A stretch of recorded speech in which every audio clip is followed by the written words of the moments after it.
Okay, my original plan was to get as much in 3 hours as I possibly could, but that doesn't mean we're going to eliminate the break in the middle, so you'll have a chance for a break in the middle. So I didn't know if we could stand that much. And what I do, I put them over here.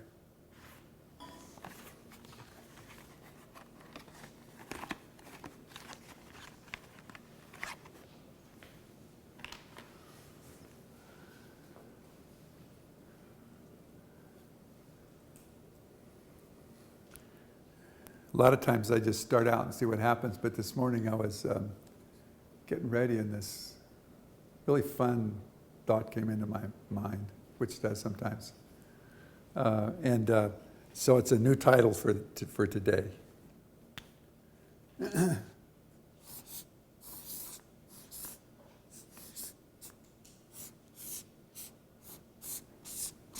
In keeping with the times. It's supposed to be an A. The Love app. And it's kind of nice when you think about it. It's like, oh, we just need something to hang something on, and then we can just touch it in our consciousness, and that opens up the whole file, right? So it's kind of a nice thing to pay attention to. So, and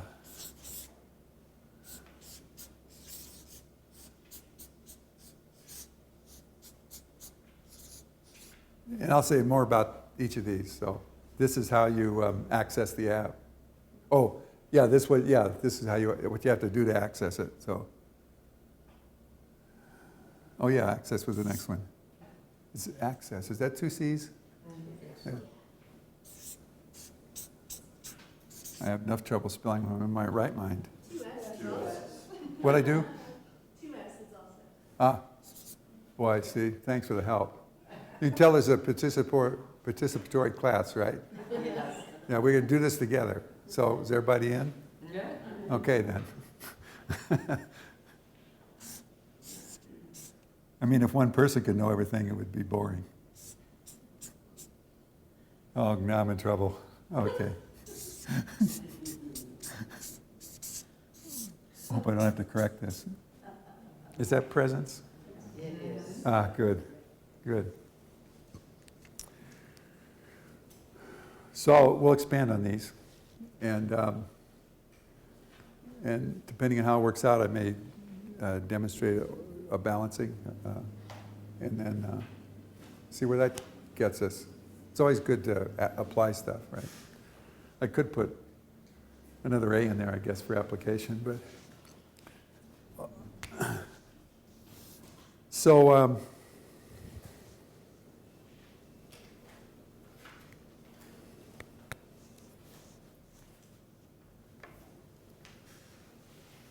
Well, I hope there's more than just that.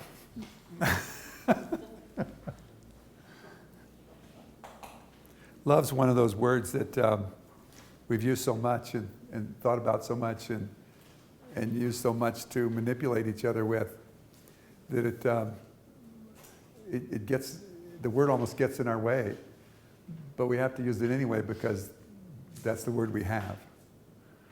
I know there was a period where everybody was going out and looking for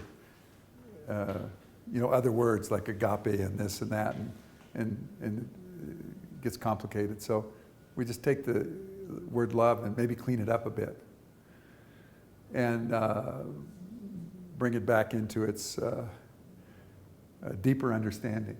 See, so most of our, and we can't help this, most of us have in us so many preconceptions about it. Both from being damaged through it, to using it to control others. We fantasize about it, we build up fairy tales about it, so we project that out. And so any possible preconception or conception you have of it so far, it's good to just like suspend it for the next 3 hours. Because it'll block really getting to what it is. See? From my perspective, it's we have two kind of relationships with it. One is it's the in physics is almost finding it, the basic energy that's through everything. And if you are careful enough with your awareness, you can touch into that just by that idea of it. It's like, oh, it's through everything. So what's that like? And we're really a little unsure when we get into that territory because we have to go past our idea of ourself, past our concept of ourself, and past our concept of life to really get to that. So it's like you go into a place that feels like there's nothing there, but that's where you find it. See? This is not a new discovery on my part. If you just like read a lot, you'll find the same information. So that's one aspect of it. So initially it's, okay, what's been my experience with that and how does that come up? And it's real easy in a gathering like this to set everything aside. It might be a little harder, day to day and in relationships, or when there's something on the news where one group of people is being mean to the other, or they're being mean to your group. It's real easy to revert back into like tribal love, where you love everybody in your clan and you hate the other ones. See, it's real easy to switch into that. It's a progression of the same thing, but so it's fun. You just have to be aware of that. We're still in awareness when you approach this and consider that. So hopefully you've all practiced this somewhat, where you just keep deconstructing and pursuing what this, being receptive to, requesting. What's this essential love about? And that's the other way we approach it, is within ourselves.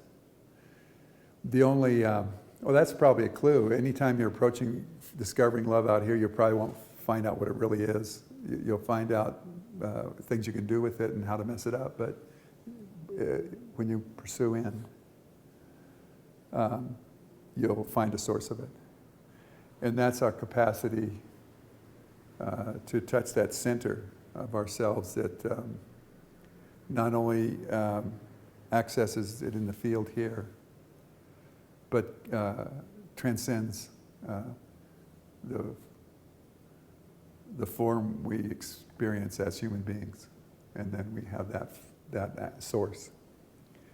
And it's a very subtle and gentle and intimate process to access that. So I'm going to expand on it, but that's access. And then the practice of it is in the presence, in our being present with it, or as a present. See? Like, is presence like being here, paying attention, like as I'm talking, or presence is being here. See? So it's like, and watching. See, we can get out of ourselves, like trying to grasp what I'm saying, or you can be present, hear what I'm saying, and ask inside, what's he talking about? See, that's more presence. So there's this quality of presence that the more present you get, the more it becomes love, just love. And your body learns to adapt to that. Sometimes it's still scary at first because we have so many traumas and wounds around loving and disappointments. So when you ask the body just to relax into loving, it says, wait a minute, we got in trouble with that. So you kind of have to work that out with yourself. Little awareness helps, little self-forgiveness helps, and then you can drop into it. And then once you get comfortable with that, and this is the next kind of test for that, because that loving always wants to share itself. See? And at first it's very strong, and you get to share it, and it touches people, and then this really little thing sneaks in where you start identifying with the giving of the loving. So you identify as the one giving love. And as soon as you do that, you stepped out of it. You stepped out of the unconditional love. Does that make sense? So it just have to be freely given. See?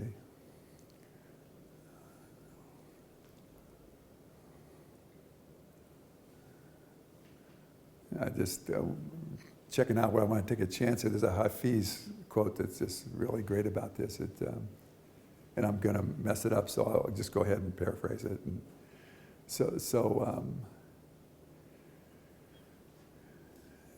it goes something like this. And if somebody really has it memorized, correct me. But the sun never says to the earth, "You owe me." See, and what great love lights up the whole sky. See, and that's the nature of this aspect of ourselves.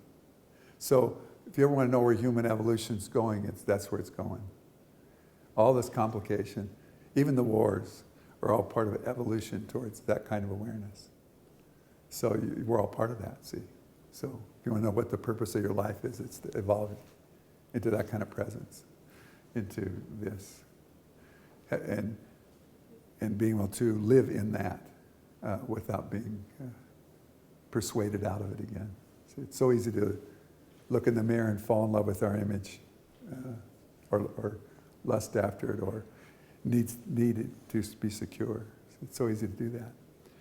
So this is where awareness comes in, and I'll go a little more into that now. So awareness. You've probably would have heard vigilance. I like to just observe myself all the time. Listen to the tone of my voice, see what's going on in my body, see what happens in the shift of energy. And that's the start. But then there's restoring our relationship to our physical body as a way to be aware. How many of you can take your hand and feel energy? Like if you switch to, I want to touch the energy in the room. How many people can do that? See, or sometimes, probably just when you do it, right? How many people, when you're sitting with someone and you're not projecting onto them tons like you usually do, just aware of their mood or aware of the feeling about them, see? This opening up is, yeah, good, too.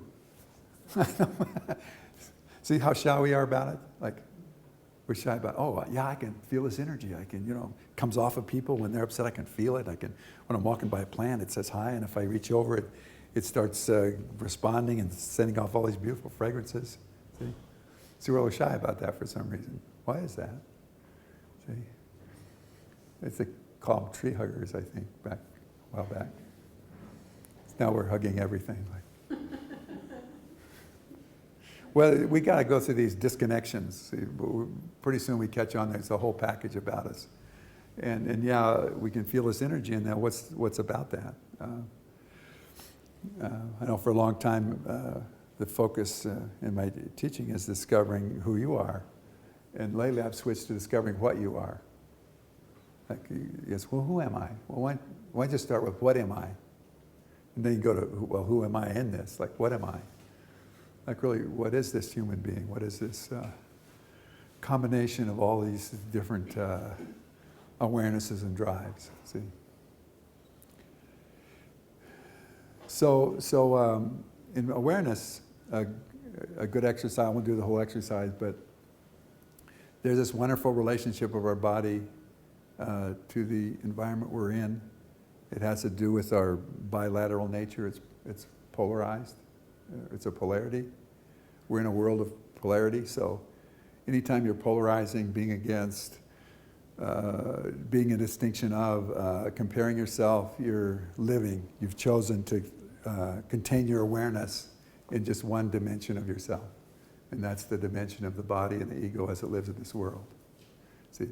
Now, that's not something to judge, because then you're worse off. See, that's a kind of access. You use that to connect. You have to connect to life here in that way. And the ego needs to what I call the basic self, the body intelligence, organizes its mission to keep you surviving and as healthy as possible. And it's kind of a trick because we have to take care of it and have a good relationship to our basic self or our child or however you work with that to access our higher self. See, so as long as you're in conflict with anything, you can't access your high self. So we start encouraging certain kind of behaviors like, acceptance, gratitude, those kind of things, because that brings you back into being able to move into this higher consciousness, which always has access to the loving, the unconditional loving. And the basic self, or the body intelligence, always has access to the magnetic, electrical, magnetic energy of this reality. So it's a nice setup.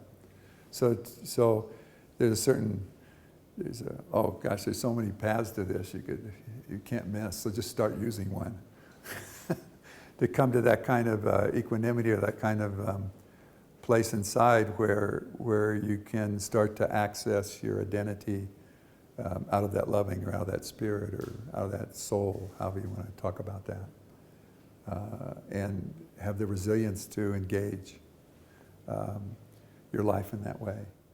So in terms of access, there's the engaging it here. Like if you have a focus of, I'm going to touch the love as it permeates this room, you can actually reach out and have a tactile response. See, it meets you where your attention is. Like it's everywhere. How do you feel it? Well, you set up an access point. Now we're starting to use the app. Say, I'm going to touch it right there. So you touch it right there. And then if you're, some people make religions out of that. Oh, the only place you can touch it is right there. No, you touch it anywhere you set up. See, it sounds arbitrary, but it's not. It's arbitrarily specific. So I'm going to touch it here. See? Or we meet a great teacher and say, well, I can only touch it there. So you go through thousands of years, you can only touch it there. And all that is a very simple principle of awareness and access. If it's whatever reflects out here, it's reflective. It's not a trick word. It is reflective of what's in here. So how do I touch that in here? See? So you don't know at first. You just like go in and, well, I'm going to touch it in here. So, okay, I'm going to touch universal loving right there. I set that up. I'm going to touch it there. If you do that clean enough, you'll feel your body awareness change. Try it. Say, pick a spot on your hand. Say, I'm going to touch universal awareness, unconditional love that's in the field in the room, and I'm going to touch it right there on that spot on my hand, and just touch it. And then, then you have to let go of the expectation of what's going to go on. Just be aware, or you have to go into presence, or you won't get it. If you try to, do like a circuit there, not so much. But if you touch it, you see people doing this. You see people doing this. They all have a posture that they take. That when they take that posture, it allows them to be present. And then their awareness goes to the field of energy that's through them. Anybody have any success? Yeah. So it's that. See, that's the app.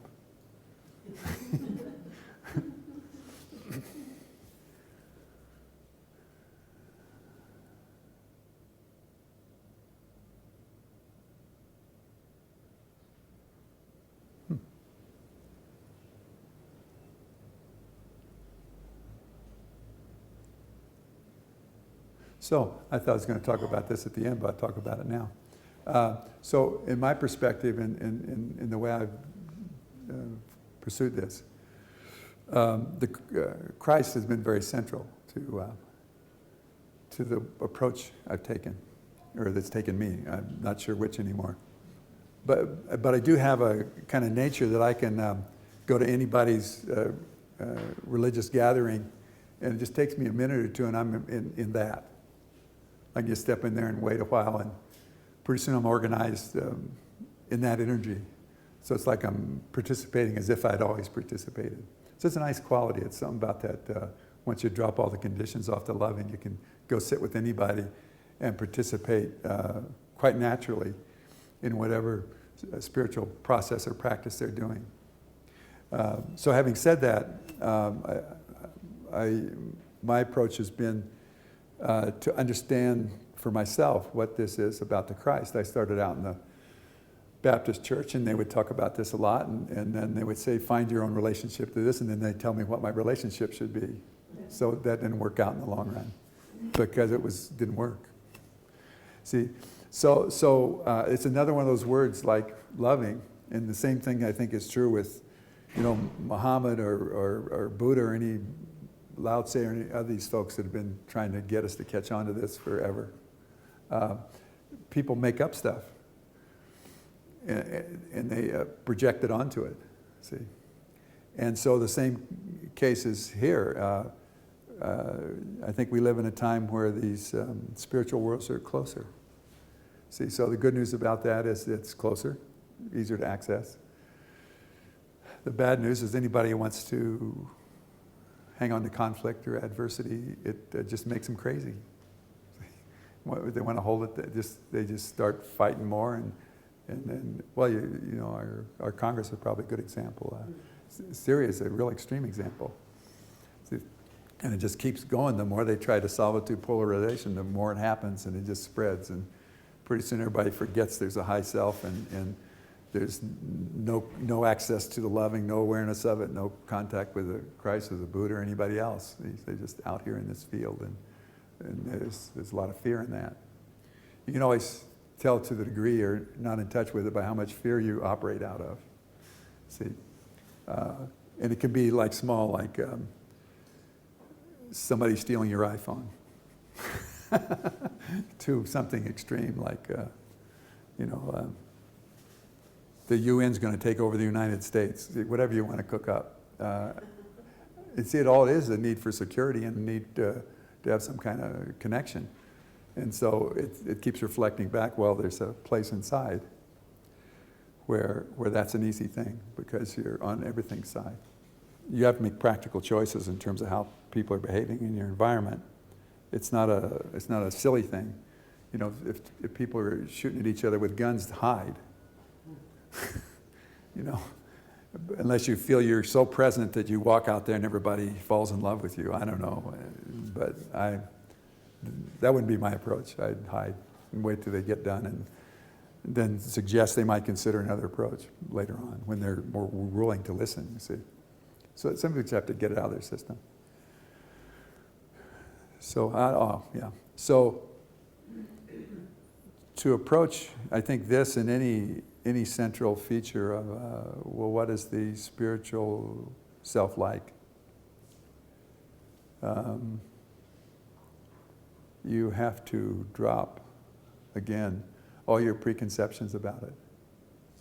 So all your stories about Jesus, the Christ, or other Christ, or if you're Buddhist and trying to get in touch with the inner Buddha, or develop that, you almost have to kill the Buddha to get there. I read that someplace. So it's a tough thing because our security system is so based on our concept of things and reassuring ourselves with it, that to actually suspend our preconceptions and just approach this energy, and now we're to what you are, with that kind of innocence, is hard. Maybe we can do it for a moment. See? I can probably like looking for that. Like, is he tracking it? Can I do that? Yeah, keep doing that. Like, first you have to find what you believe, and then you have to suspend it. See? So what is this about? There's a centralness in all of us that is that energy. See?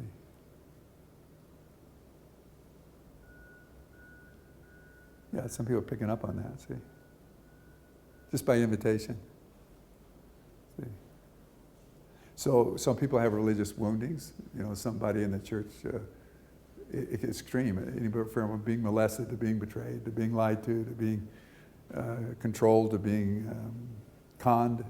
See, all of these kinds of energies attached to the word Christ. And so, okay, that's one level.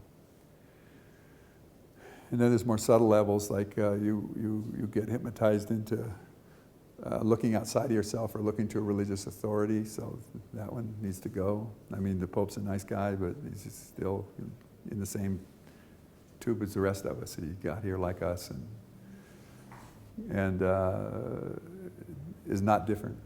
There's no extra thing there that we don't have. He just practiced a lot in a certain context.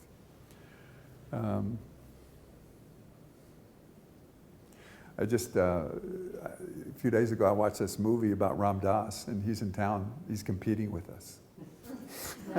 But this is great. He's, you know, you heard he had a stroke and he had to rebuild himself.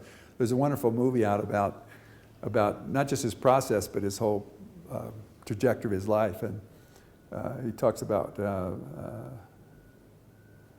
fierce grace. See, and what it took to, and he treats it this way, like this is just tore all these preconceptions about everything, see. To rebuilding is the body, see. So to find out what that, to him he relates to what the guru, the inner relationship to the guru is, so. Or the loving, I switched to loving. Yeah, so the way to access the loving and how that just took away his whole idea of himself, his whole mobility, and just, you know, you're just humbled. See? And then the going deeper into the loving is what rebuilt that for him. And so that takes that some time.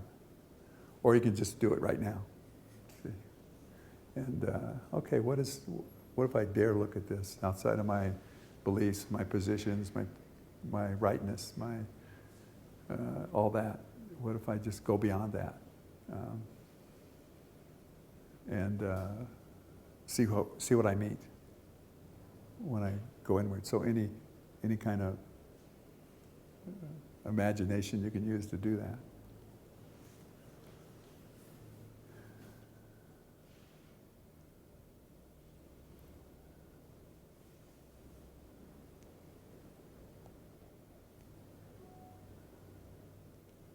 So we work on these.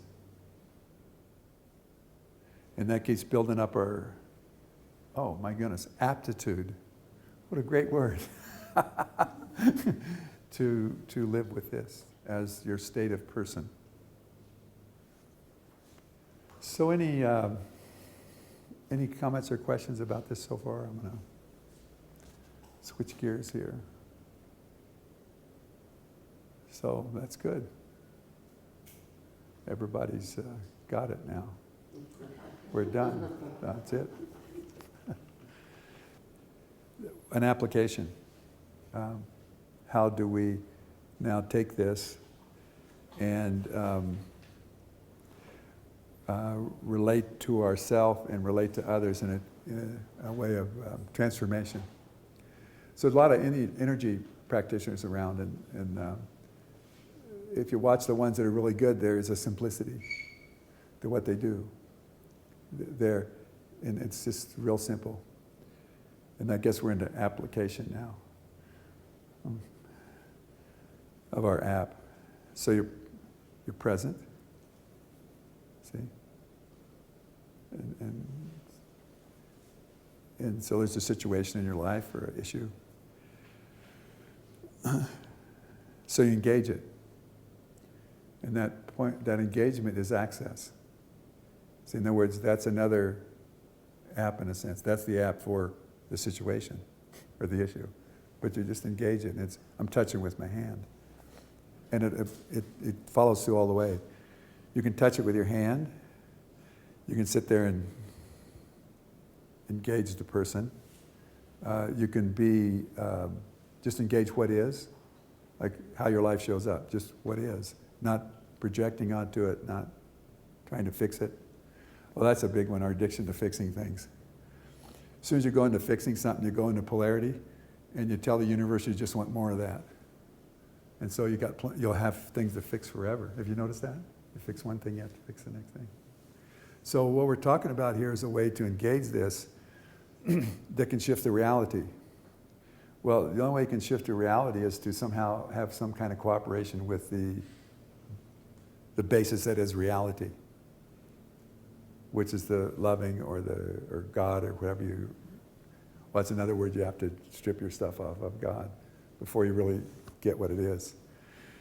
It's essentially unconditional loving, and you say, well, things happen, so people say, how could there be a God if that happens? And when I look at stuff, I say, how could there not be a God that proves it? Because it's unconditional love. So what's that mean? It'll support anything we humans decide to do. It loves it all the same.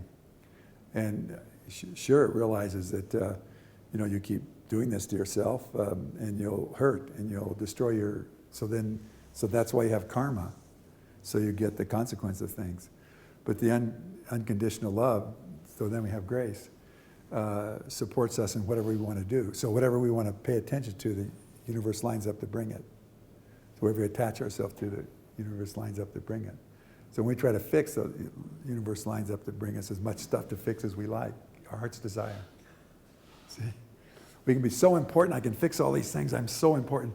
Yeah, you get to do that for whatever. And then it eventually leaves you with, well, there's something missing, see? And that's that place where we're the same as this loving.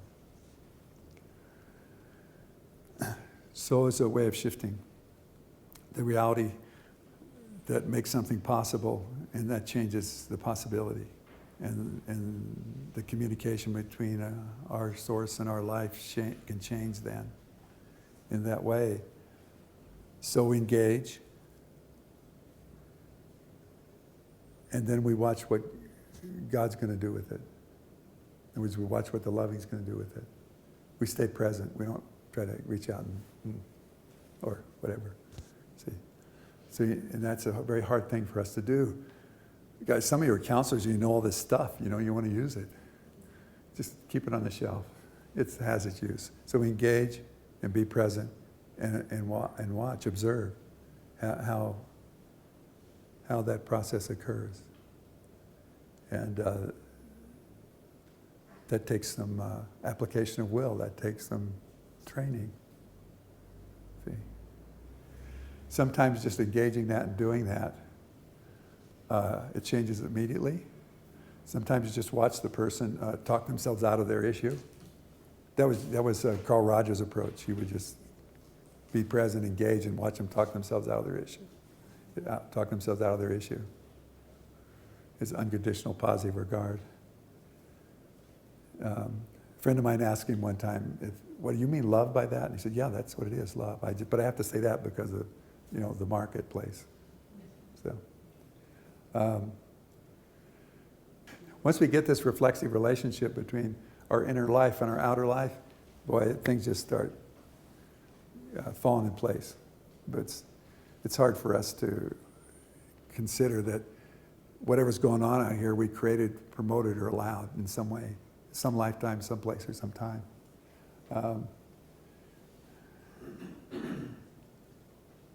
There's a practice I like to do. What brought this into focus for me was this Dr. Lin and his teaching of Ho'oponopono, which means resolution to living love. And he took the position that if it happens in your life, you had something to do with it.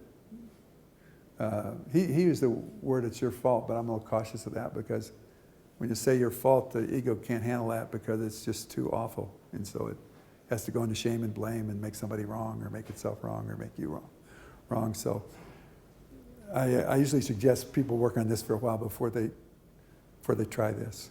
What they say, don't try this at home, I'm a professional.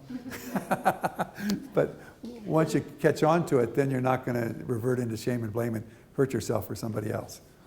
So it's a process of this being present in your higher self, and you can look at whatever's going on in the world and start what Dr. Lin worked with was, well, everything is information. So, and the physicists are finding this out too.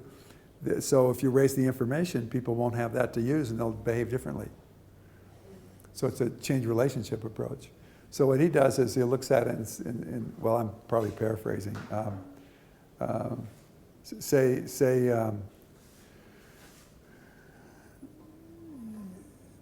There's people killing each other on the other side of the planet, so you look at that and say to those people, gosh, I'm so sorry, please forgive me and I love you.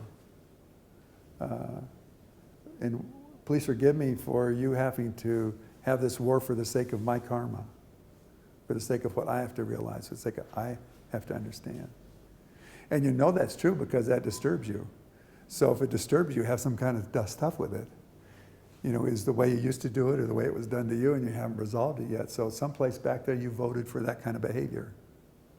See, so you might as well start cleaning your part up. See? And wow, the first time I tried that on a big scale, it just like, it just was very liberating. It's like very large. And yeah, I'll even do the shame and blame because from where I am right now, it really doesn't matter. See, please forgive me for inventing shame and blame as a way to learn, you know. I love you. See? It seemed like a good idea at the time. See, and those words have power in your consciousness. See, and the more you practice this though, the more effective it is.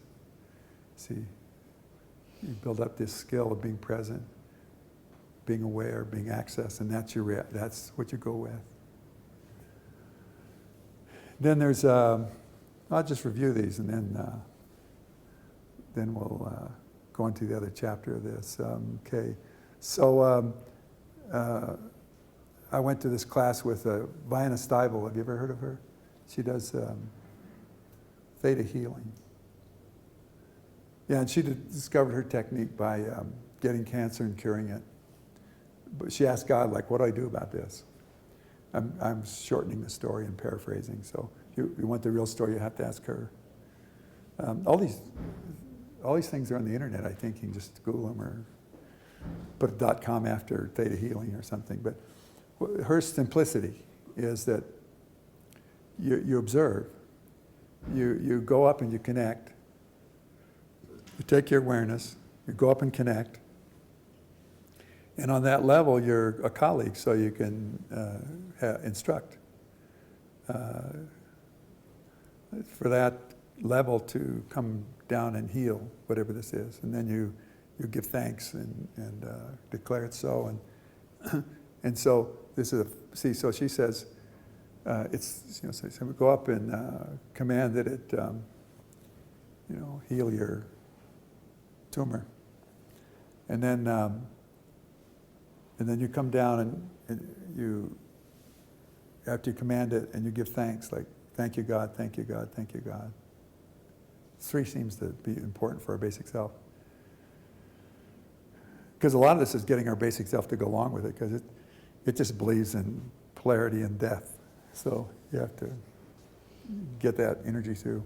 And so then what she does is have you observe. In other words, it's not a willing something out there to be fixed, even though it sounds like it. It's a paying attention and observing and watching God do it. So that's the heart of her technique. And so she kept working with that with herself. See?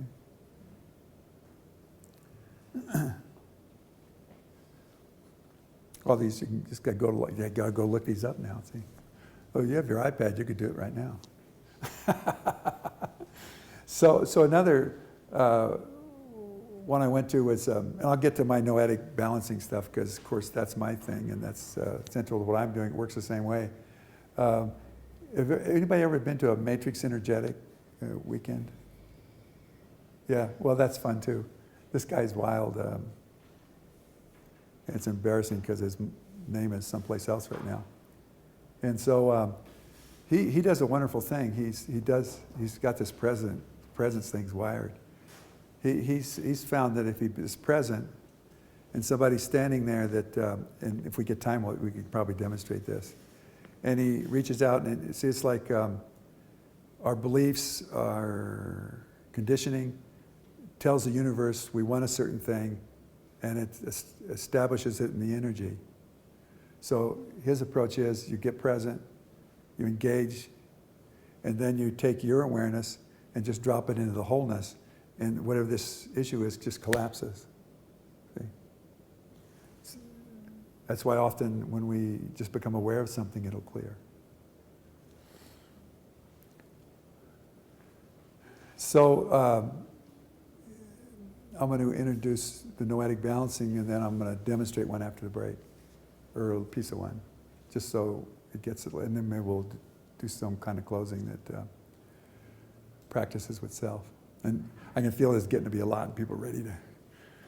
So in the balancing, it's the same thing. We have a format where we work with someone, we establish the context, we get present, we engage, and we just go through the different ways that beliefs block the energy, and work with self-forgiveness.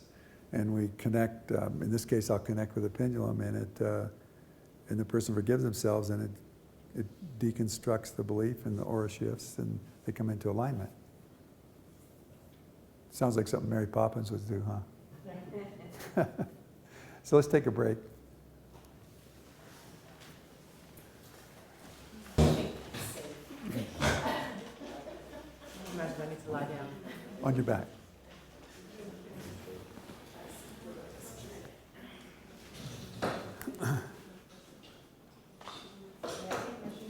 Oh, by all means. I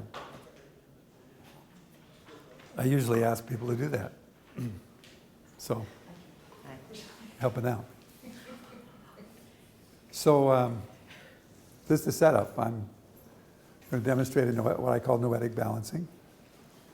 And noetic means consciousness, so it's when I talk about the noetic field, it's really this love field. It's this conscious, intelligent field of loving that permeates and makes possible everything. So it's through that you can do everything. And actually it's through that we do everything, except we just have some distortion in it and make it seem bad. So the balancing gets to subtle levels of those wrinkles and resolves them. So this is done with a practitioner and a client. Nice arrangement.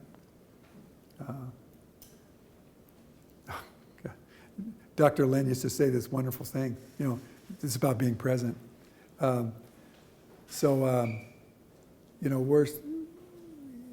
it happens in your reality, it's, your responsibility.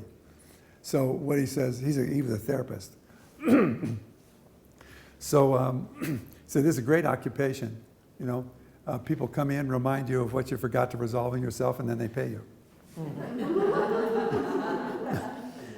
Great occupation. So I'm going to start out with a prayer that I use, and then we'll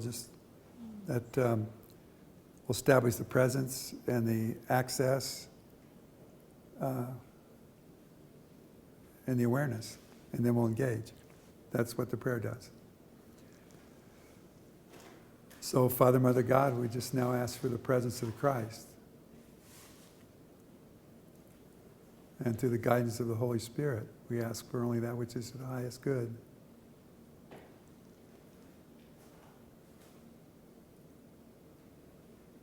And through the permission of the Christ and the Holy Spirit, we ask any guides, teachers, angels, or beings of light that wish to be here and be of assistance.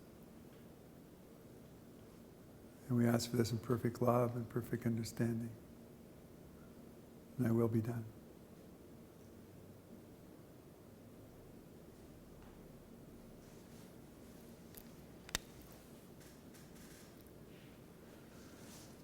So we cooperate with how we're constructed, and there's different centers in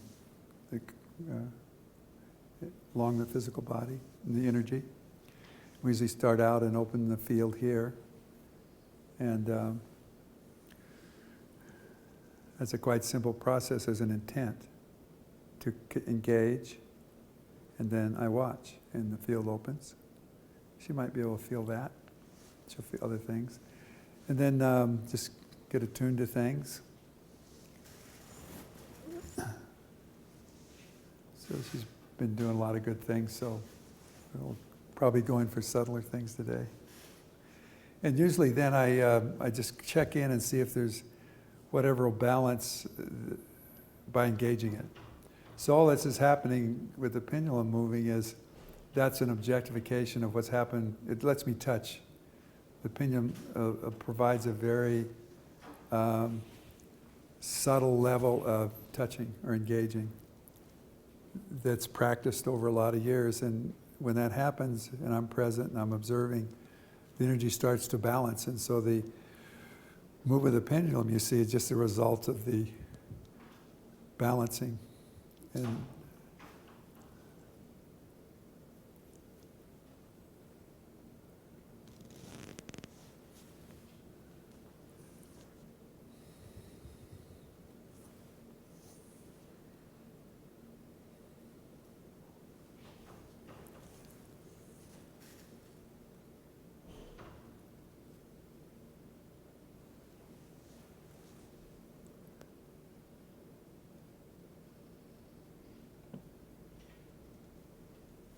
what are you experiencing so far? Profound relaxation. Well, that's nice. I'll be asking frequently what she's experiencing. The reason for that is it helps track things. It also gives a sense of, I was experiencing this, something happened, now I'm experiencing this. So it's a way to help the basic self or the body intelligence get that something happened. And so it accepts that. And so that's why we do that. Also, we'll be doing some self-forgiveness as we go along. And what happens there is I work with the basic self, conscious self, high self. And the basic self is survival, holds the memories, protects who we think we are, provides continuity. So the self-forgiveness informs that level. We're changing this. The self-forgiveness tells the high self, which is a spiritual aspect of ourself that doesn't inflict, that come in and help us change this. And then it changes.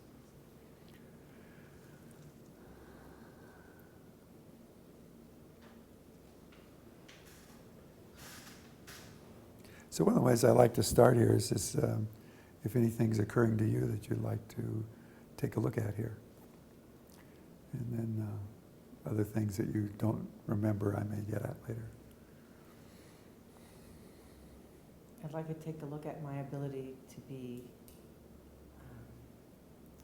ridiculously compassionate.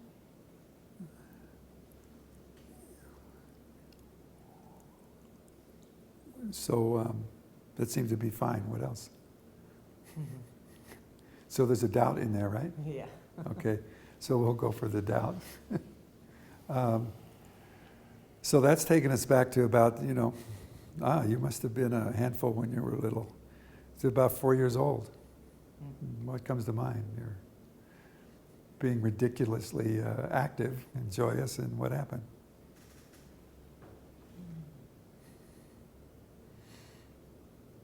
Pull it in. Say more about that. That to be proper little girl. Oh, okay. You need to pull it in. So that was the instruction Yeah. that you received, the teaching.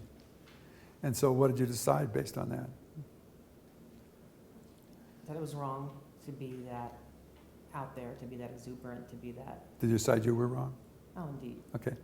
So self-forgiveness, I'll suggest here, is I forgive myself for believing I'm wrong. In that situation where I was told to pull it in. And just say that out loud. I forgive myself for Believing. believing that I was wrong Yeah. Because of what happened. because of what happened when Okay. I was Yeah. a child. Yeah. Take a deep breath.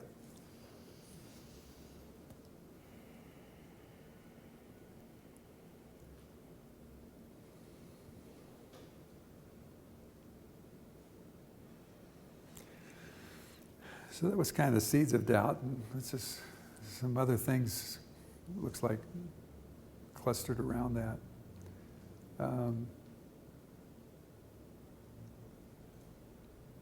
What else comes to mind? Doesn't have to be at that age. As much as possible, I like the client to come up with this stuff on their own, so I have less to deal with that way. But they're always. In terms of doubt, yeah. That I always need to change something, that I doubt who I am. I doubt my wisdom, I doubt my love, I doubt my goodness. Yeah, so that's a result of that, right?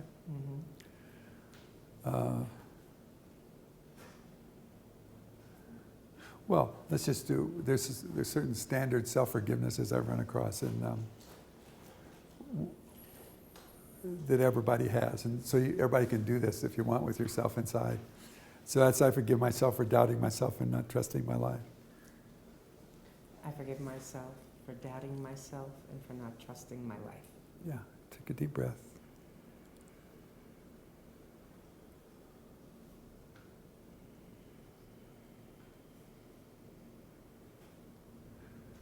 One of the reasons I have people take a deep breath is it focuses the mind on the issue being released, and then in the out breath it releases it. So the mind just comes into cooperation real easy with that behavior. Oh, this is taking a while. And so whatever energy has to adjust because of that self-forgiveness is going on right now, and when that's through, this will stop. Here, yeah, it's good. There's something else coming up about 11 years old in the same basket of doubt, and a little fear with this one.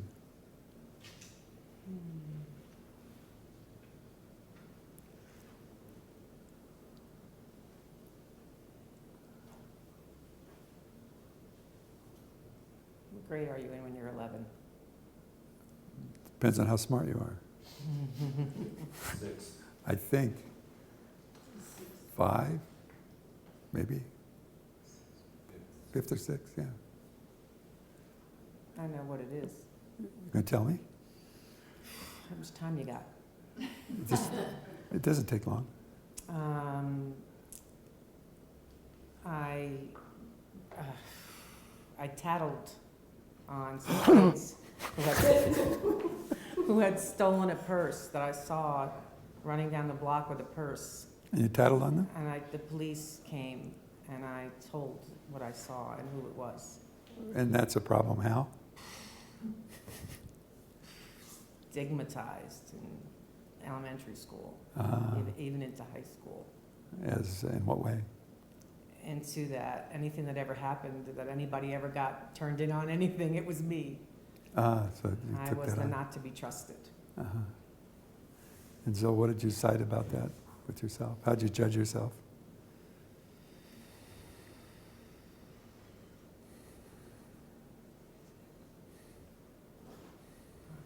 Wrong. It was wrong to do that. I shouldn't have done that. I should have just been quiet. And That's one level. So let's do that one. I forgive myself for believing I was wrong because of what I did. I forgive myself for believing I was wrong for what I did. Just take a deep breath and let that go.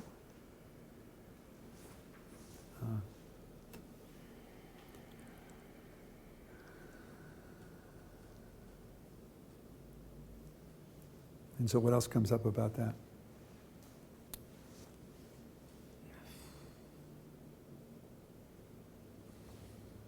Regret for letting it affect my life. Yeah, so just forgive yourself for judging yourself I forgive myself for judging myself. and doubting myself. I forgive myself for doubting myself. Take a deep breath.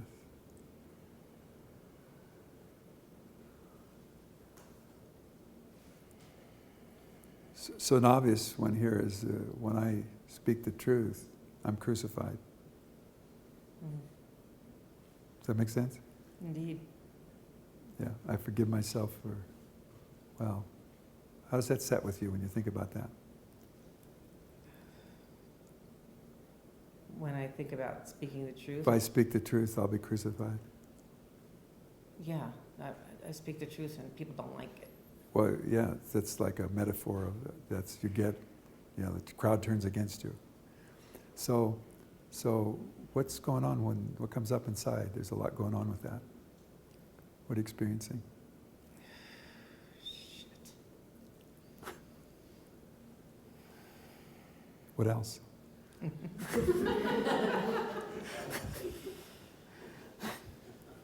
I'm experiencing that as I grow into more of my power, the more truth that I speak, especially to my husband, I come up against resistance, and it makes me want to dial back my power. Yeah, so you're not done with this. Yeah, You think? yeah. So, there's always mediation and learning how to talk to somebody, so dialing back your power is one thing, because sometimes that's appropriate, but if there's a judgment in there about you, like the power's wrong, then there's a problem. Does that make sense? Mhm. So I forgive myself for believing my power is wrong when I have to mediate it because of its impact on others. I forgive myself for believing my power is wrong when I have to mediate it On behalf of someone. on behalf of someone else. Yeah, take a deep breath.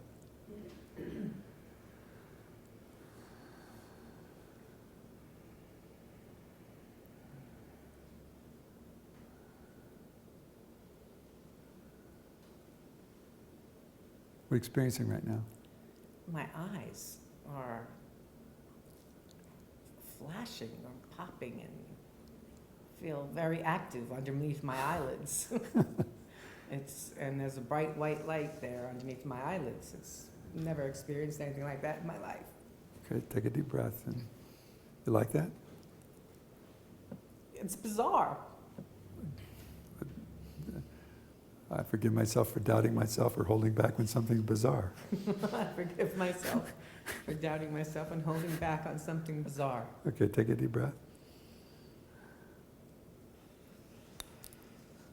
Yeah, okay. What are you experiencing now? Same thing, my eyes. Yeah, but are you more peaceful with it? Yeah. Would you like to see where that goes? Would you like more of that? I'd like to see what that is about. Okay. Okay, take a deep breath.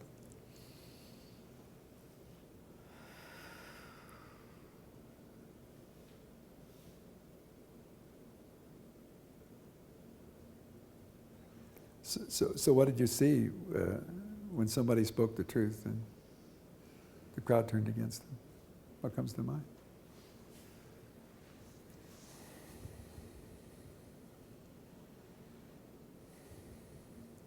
What did I see literally? Or spiritually, or in a past life, or last week, or whatever? Just what comes up? Misunderstanding is what first comes up. Okay.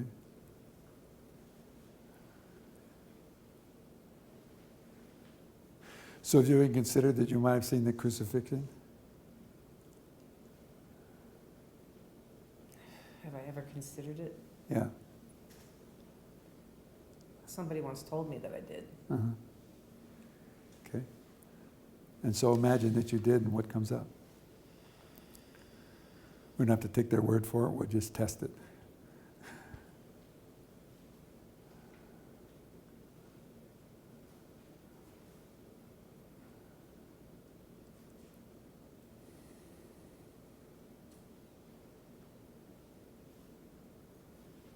I'm very distracted by the flashing behind my eyelids. That's okay.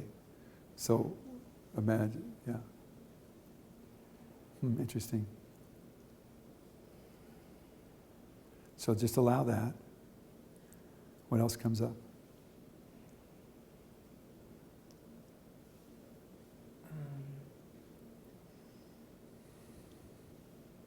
Being honored. Okay. Take a deep breath. That's a big thing.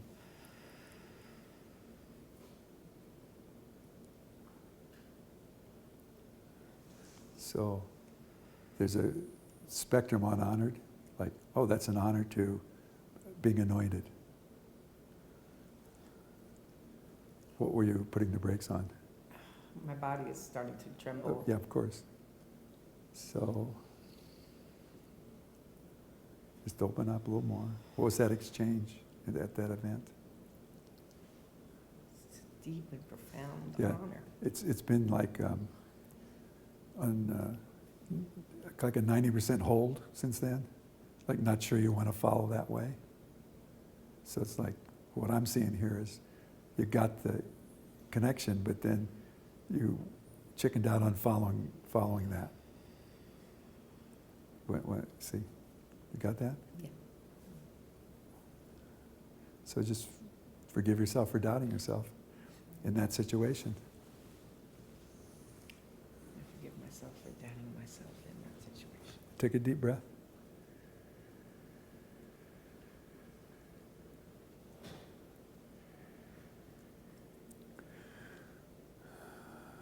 Okay, this is coming in kind of slow here. What are you experiencing?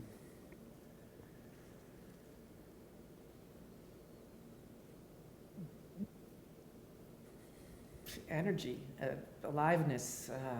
Do you like that? Yeah. You want more of that? Yeah. Okay. Take a deep breath.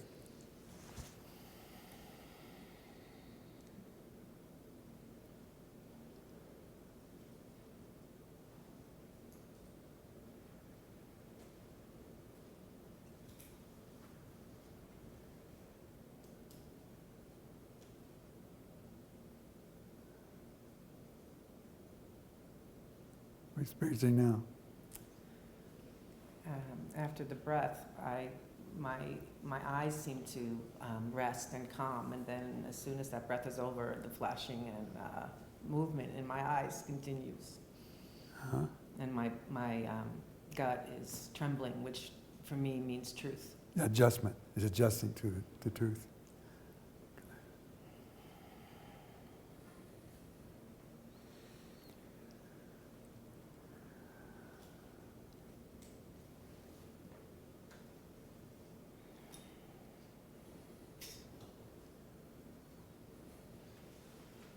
There's some serious stuff going on.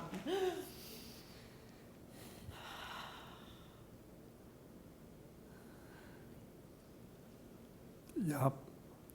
And it's always been going on, just so you know it now.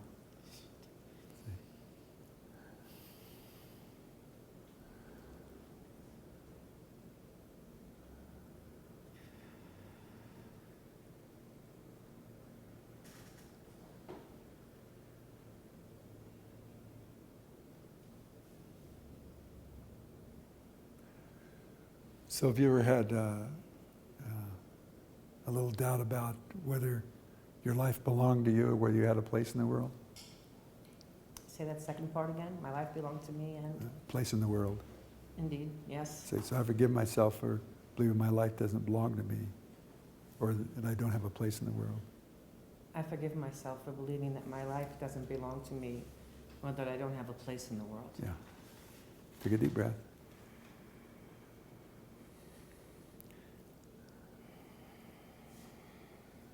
What are you experiencing now? Energy, power, flashing, Yeah. aurora borealis. It's cool. So now you consider your life does belong to you and you have a place in the world. But now we're going to do a spiritual twist on that. That you have a place in your world and your life doesn't belong to you. Does that make sense? Yes. Okay, take a deep breath.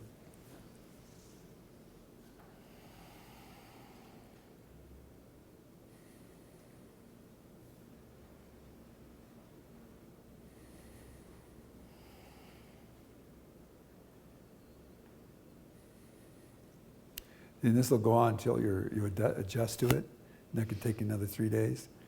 But it's just, you can't stop it now. And so a lot of things are kind of coming clear in your mind, right? Mm-hmm. A lot of things about your life are coming into more truth, more understanding. See? Great. So I'm going to finish up here because that's a lot to assimilate for now. So I'm just going to close up and then you and I will kind of share about the experience and our perspectives on it, okay? Mm-hmm. Okay, good. So all I'm doing now is, and the intention is to flood the aura with light, and we're really going up and down what's called the meridians, and what this does is fill in the light and set the will so it supports what changed in the balancing.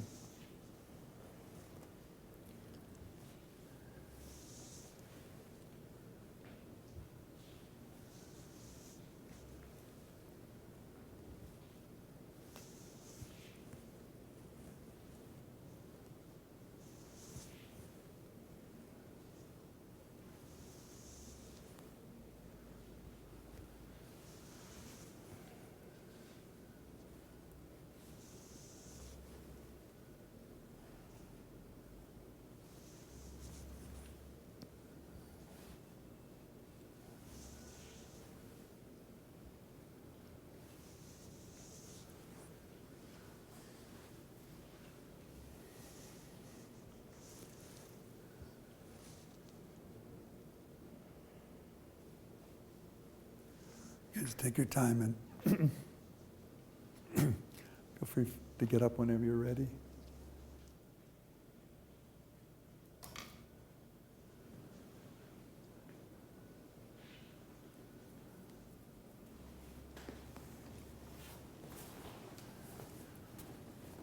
Wowzer. Yeah, so I'd like to move this table back and set a couple of chairs up for you and I, okay?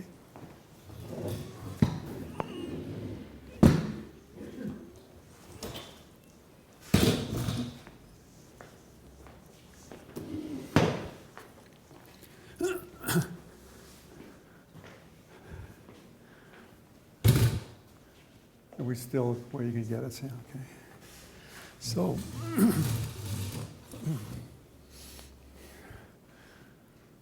what experiencing? My body is still shaking. Uh-huh.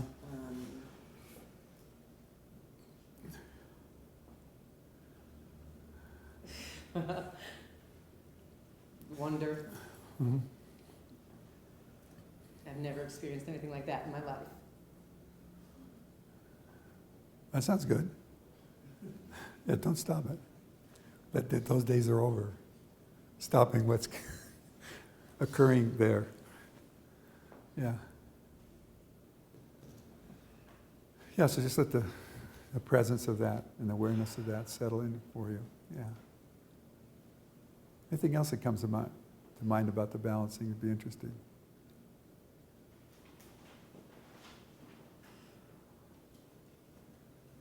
Beginning, freedom,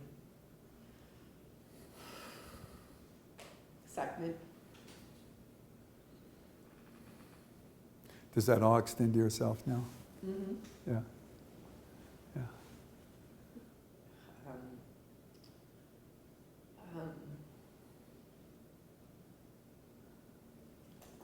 I can't find a word big enough. Great. That says it. Yeah. So while she's still collecting herself, I guess I'll talk about maybe the obvious. God, you're such a perfect teacher for today. So we started out, and so the whole thing is there's beliefs, traumas that distort our field. And when it does that, the natural flow of love and spirit can't move through it. And so we lose touch with the earth, so that energy can't come through, and our connection is conditioned, so it doesn't come down through here well. So as these beliefs and distortions are resolved, the natural, it's the nature of our consciousness to come back into balance and alignment and center. And it's natural for our true self to step forward and be what's there. And so the body has to adjust to that.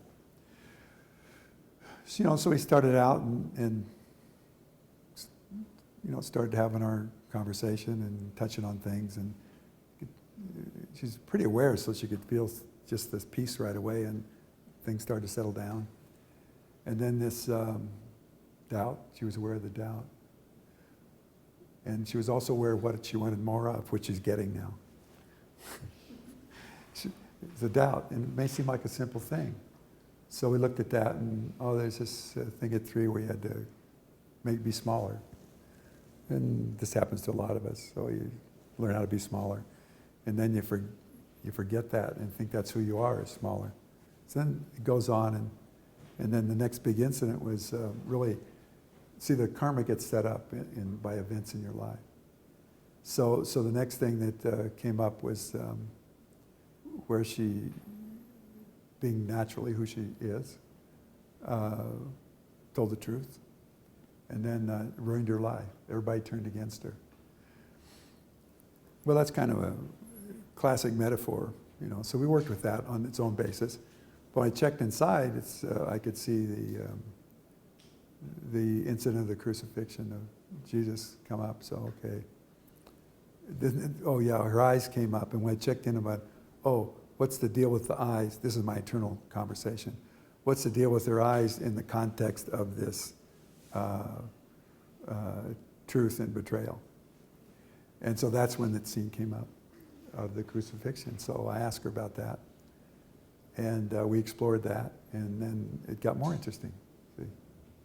And so you can see how the metaphorically, the traumatic experience in the life was metaphorically similar to the karma from the other life.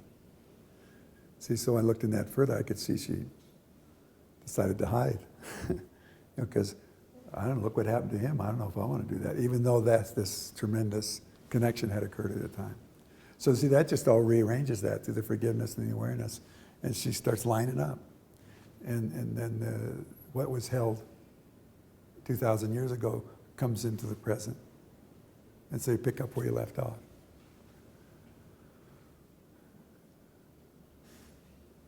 So you see, can you follow how that happened?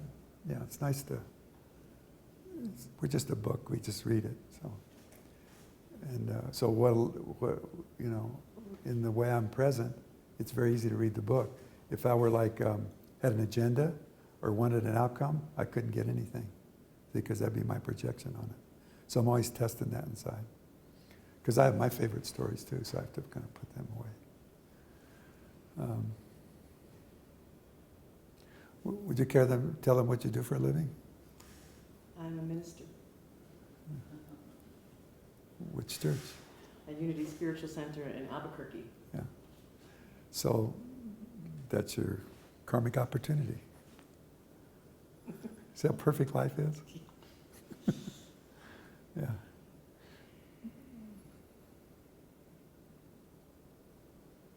So here we are. Any questions or comments? Of either one of us, for that matter.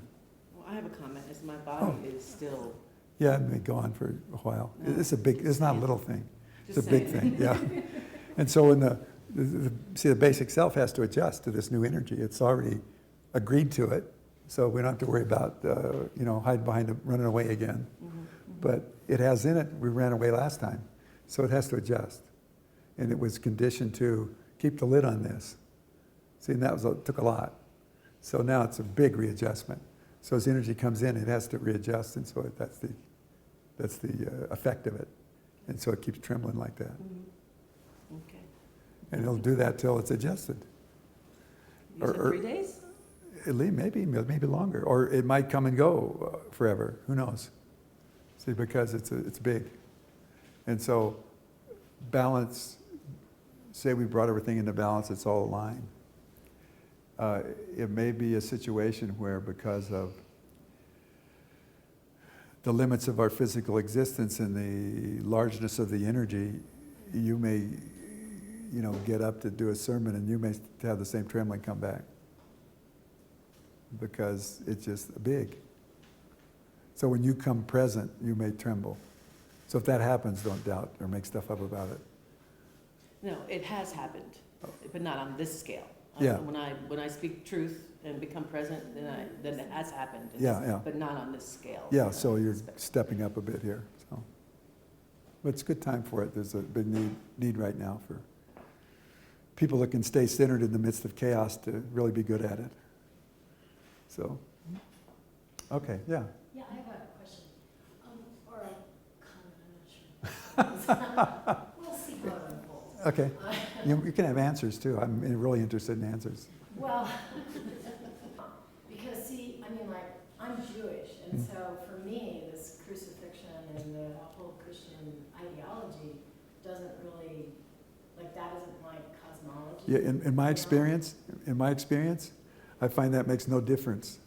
I'll have people come up and get a balancing or be in one of my workshops and says, this is just so crazy. I went into this meditation and met my inner teacher, and I'm Jewish, but my inner teacher's Jesus. See, so that doesn't necessarily select. I'm just wondering if you're putting your archetype into her experience. Yeah, I'm not That doing. may be her Yeah, experience, I can see how you would ask that. I'm not doing that. Okay. And I'm glad you brought that up, because the radicalness of what I'm talking about resolving and eliminating preconceptions, that's how deep it goes. But wouldn't that be a preconception? Time Actually then, time out. probably Yeah. it wouldn't really matter, anything that would stand for Yeah, yes, and, see, you do take the meaning from the person and what they're doing. And of course, she's lined up with that because that's her calling.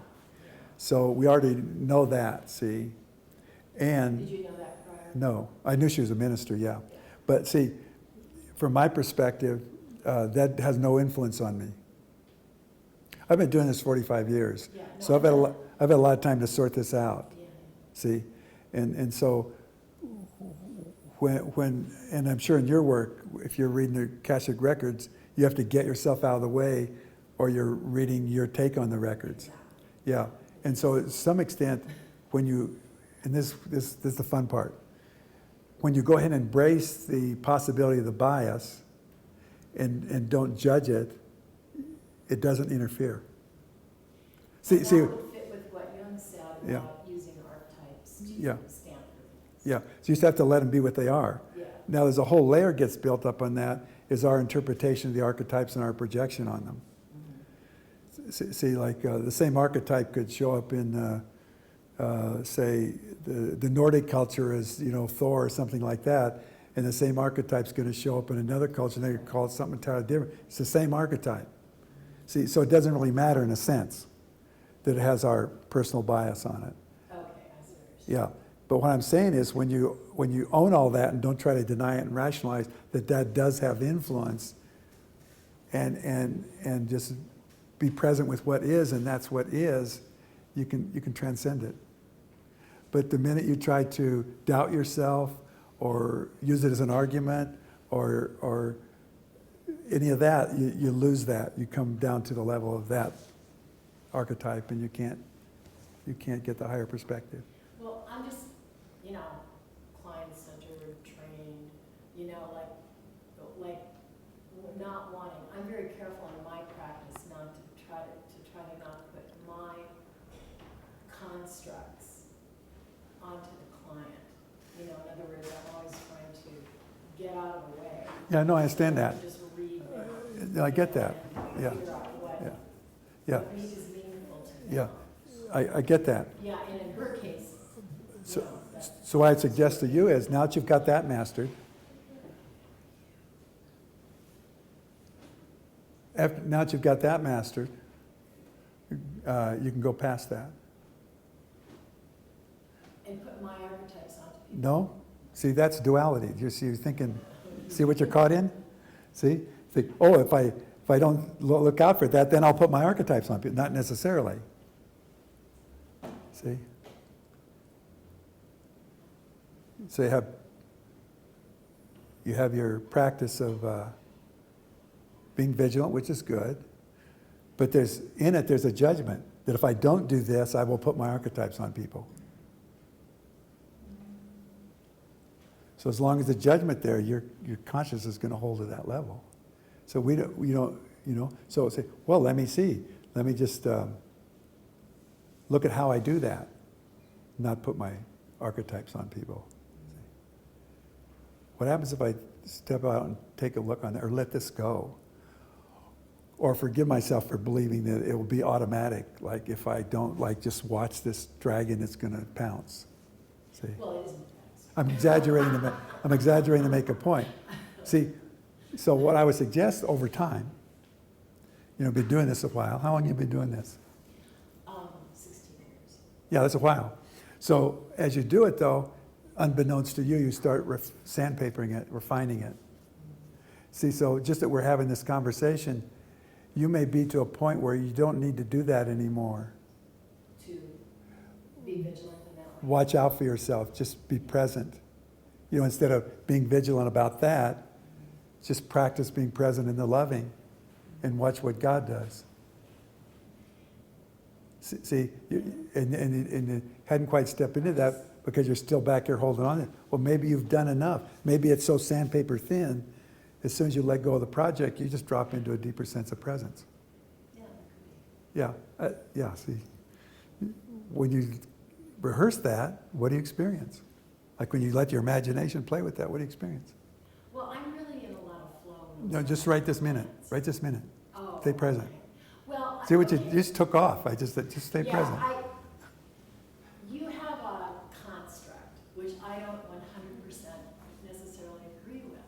How do you know that? Well, you're assuming that everybody in here believes in God, No, I didn't. but you're talking about God like, so I was gonna ask you to define that. No, see, there you go. Yeah, I started out by saying there's this energy that's everywhere present that I experience as loving, okay, and then you're calling that God? and that's what I call God. Okay, I just needed a definition. That's all I did. Okay. See, All right. so you're generating the projections yourself. Well, I'm just trying to get it defined. No, well, I would suggest there's more to it than that. There's something that you're after as a deeper experience of yourself, and something reminded you of that here today, and you're pursuing that in the best way you know how. That's a deeper awareness of yourself and the consciousness you have, and the kind of loving you can bring to your clients. Now, what are you experiencing right I now? think you just went around in a circle. What are you experiencing right now? Drop You it. just went around in a circle. What are you experiencing right now? Um, When you let your mind off of this, uh, when you let your mind go off of this, what are you experiencing? that we're probably talking about the same thing. Yeah, so now go the next step. What are you experiencing? That I should probably just keep my mouth shut. Well, that's a good thing to forgive yourself for. Oh, boy. So it's a little, yeah, but what's that deeper place inside of you that you get timid about? It's that thing about being misunderstood. It's Yeah, the yeah. issue that's up right now. Yeah. It's that thing about being. Yeah, so you got that I one. think you just misunderstood me. Not really. What are you experiencing right now? And then I'm going, oh, I should just keep my mouth shut. 'cause All I'm doing is asking you what you're experiencing, and you keep going off on this and that. I'm just asking you what you're experiencing. I'm not defining anything. And then you just keep going off on distractions. All I did was ask you what you're experiencing. Well, I was telling you what I was. No, you're going off on tangents with your mind, distracting off of your presence. Oh, you want the feeling, you're asking for the feeling. Yeah, start with that. Okay. That's Just- experiencing presence. What are you feeling? A little bit of frustration. Okay, let go of that. That's from this other stuff. See, there's always a place inside of it that's deeper that's calling us.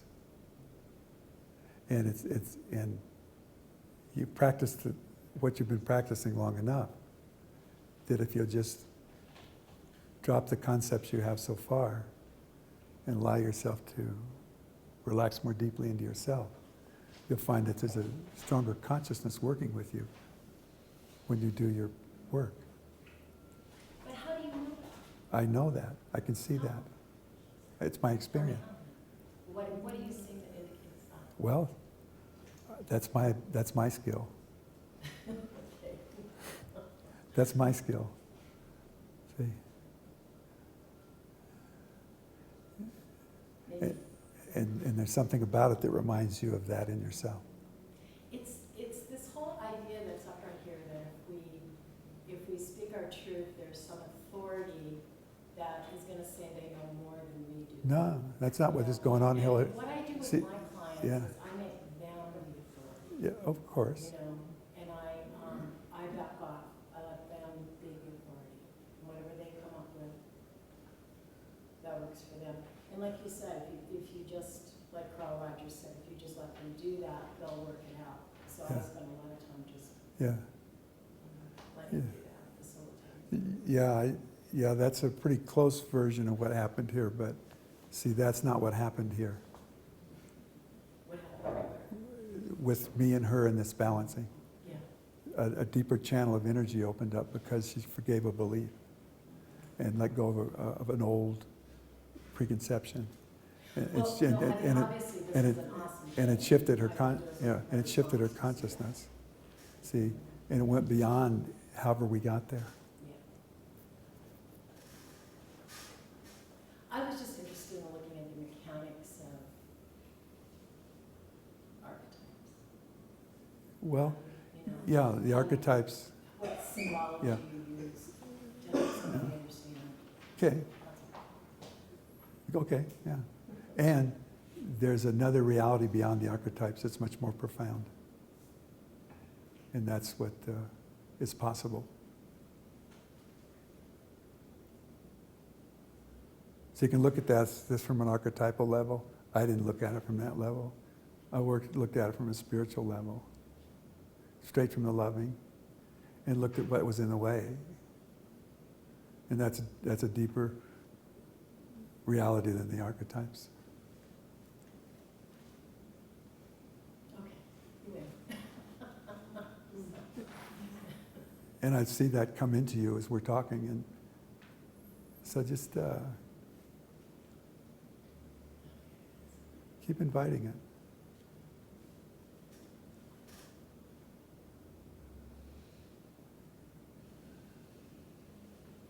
I mean, what better thing than just to discover that at our essence and at our core we're unconditional loving, and that precedes, transcends, resolves all.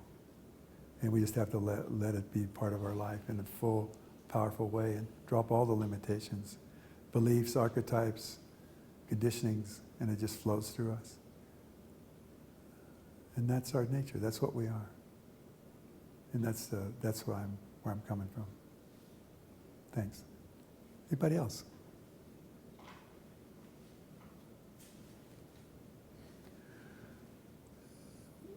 Well, let's take another 10-minute break then and see what other mischief we can get into.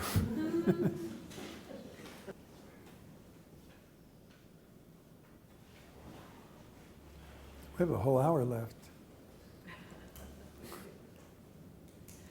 Any thoughts or questions come up? Anybody on the break? Yeah?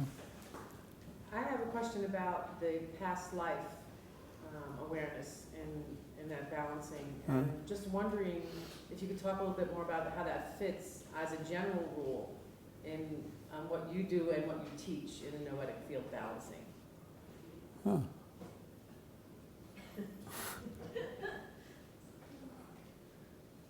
Okay.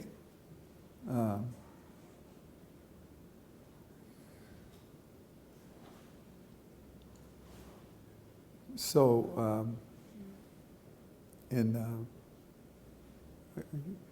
guess you might say it's a practice. It's a way of being that I keep refining. And that's this just presence and how that accesses and what kind of awareness that brings. And so I really am looking at those three things all the time.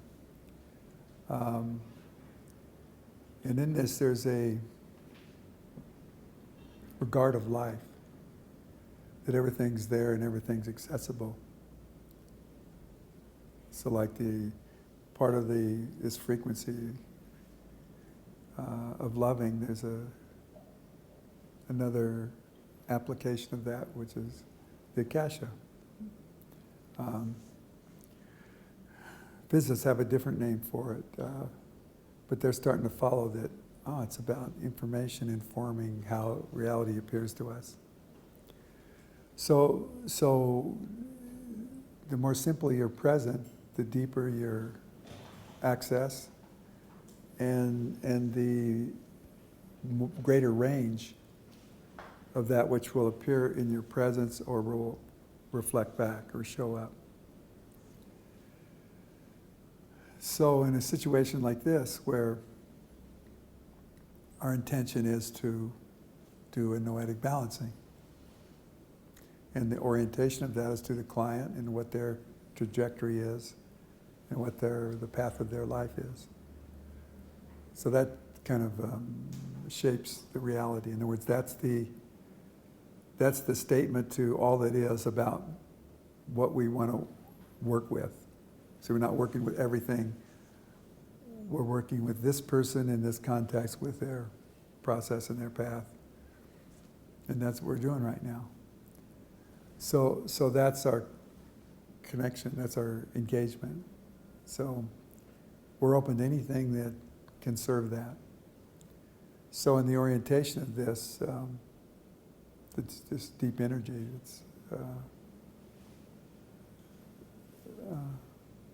It comes in service to that. So the more I stay with that energy inside, the more it shows up out here.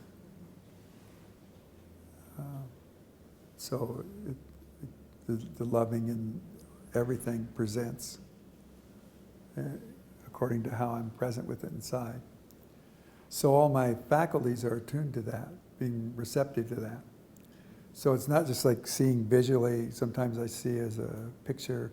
Sometimes it's like a movie. Sometimes it's like somebody's talking. Sometimes it's like a sense of something. Like it'd be a feeling, like a sadness or fear, and then sometimes a picture will come with that. But it's so in that context, there's discrete focuses come up. Like I start out, well, we're here, and what'd you like to look at today? And so I forgot the exact words now, but this great relationship with joy and life and spirit. So, okay, that's like an access. So we're going to follow that. And so we'll open that book. And so that determined the reality. We're going to be with you in your relationship to this classroom you opened up, and do whatever shows up to bring that about in terms of how it's set up in your consciousness. So that's great. At a very deep level, you know where you wanted to go with it. Now, however you knew that, I don't know. It's just, but you liked it. It was very enthusiastic. Mm-hmm. So then we start tracking that. And I track it through my experience. I track it through your experience. So one reason I like to go to the experience is it gets out of the preconceptions, the beliefs, the thoughts, the goals, the ambitions that I might have. I just stick with what I'm experiencing. Like right now, I'm experiencing, in my talking to you, I'm experiencing being present here in this chair, the gravity holding me in the chair, and the kind of curiosity in the room, and the people reflecting on things they're reminding of, and feeling a calm and a peace inside, feeling your goodness and so forth. See, that's my experience right now. So not objecting to anything. Not saying, well, it should be this way or that way, or it's got to follow this law, or it's got to conform to this belief, or this, this philosophy, or this dogma, or this thing I learned. There's none of that. I'm just going with what is, what's present. And so I just keep settling into that while I'm engaged with you, and the process continued. And some of the memories gone a little bit on the experience, but I'll try to recreate myself into it. So there was something about, I forgot who mentioned it first, me or you, something about doubt. About that time I was seeing the 3-year-old thing, something happened, 3 or 4-year-old, something, where that doubt started. See? And so all that's going to be under the, I could say rubric, or the structure of what you said was what you wanted to go for. See? So it's so what's in the way of that coming about? Well, it's doubt. We don't know how much yet, but so we open the doubt app. We open the doubt. Well, what's in this doubt thing? See, we're looking in there. And so one of the images that came up was the 3-year-old, and so I asked you about that, and you went back to it, and see, it's almost like your 3-year-old self is stuck there until she gets that resolved. And I forgot the word you used, but it was something about, don't do that. I forgot the exact word you used. But I'm sure it came out of your mother's mouth first. It sounded like one of those words like that. And so that set a certain relationship to life. And that stays with you. It stays in your field.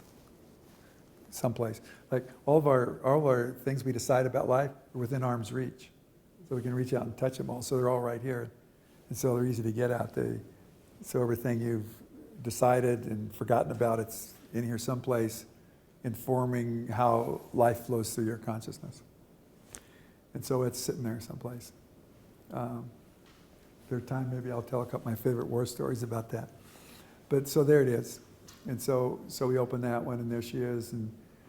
And so look at that, and some of the beliefs are obvious, so I just suggest them to people. We could spend a half hour you working it out, but no, that's so obvious, there's no infliction. So I check it out with you. What about this belief, that judgment? And that seems right. We check it out with your frequency. Okay, forgive yourself. And so it's I forgive myself for believing and judging this. And again, that informs the basic self, that we're changing this because it'll hold to whatever you decided, because that's what you told it. You have the authority. You told that's what it is. And so the basic self has to give permission for the change. It's not going to happen. See, that's why when we fight something or try to fix it, it's like the basic self just, no, it's the reality staying this way, and if I have to give this one, I'm bringing it back in this way. So anyway, and then the high self comes in its unconditional way, and even though it's sitting there in our consciousness and we can have conversation with it, it won't inflict unless we say, okay, we'll do this.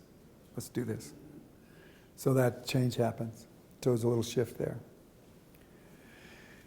And so I check inside, and there's that saying, well, we're still on this path, so that's all my awareness is. So we're still on this path. I don't have any idea where it should go or what it's about. And so I ask you, is there any more about this? And you do whatever you do, and pretty soon we get used to you sharing, you being aware of the experience shifts and so forth. And so we have a way to work, a dialogue. And of course, in the bigger sense, this is all a convention we set up, so the unconditional love, or God, knows how to interact with it. So all of our interactions are going to be in terms of the construct we're using to do the balancing. And so when it's over, we just fold the tent and go on to something else. But it is kind of a convention. But we have to honor and appreciate the convention because it's set up to communicate. It's like language is a convention. And so we appreciate the language and what it means. And so in this case, there's God sitting there and you're sitting there and you're dialogue. And you're in the middle. So we start unpacking this, and I'm not sure of all the details now, but one of the next things that started showing up to me was this thing about 11, 12 in there. It's like, in fact, it showed up, I could actually see it in your field. It was like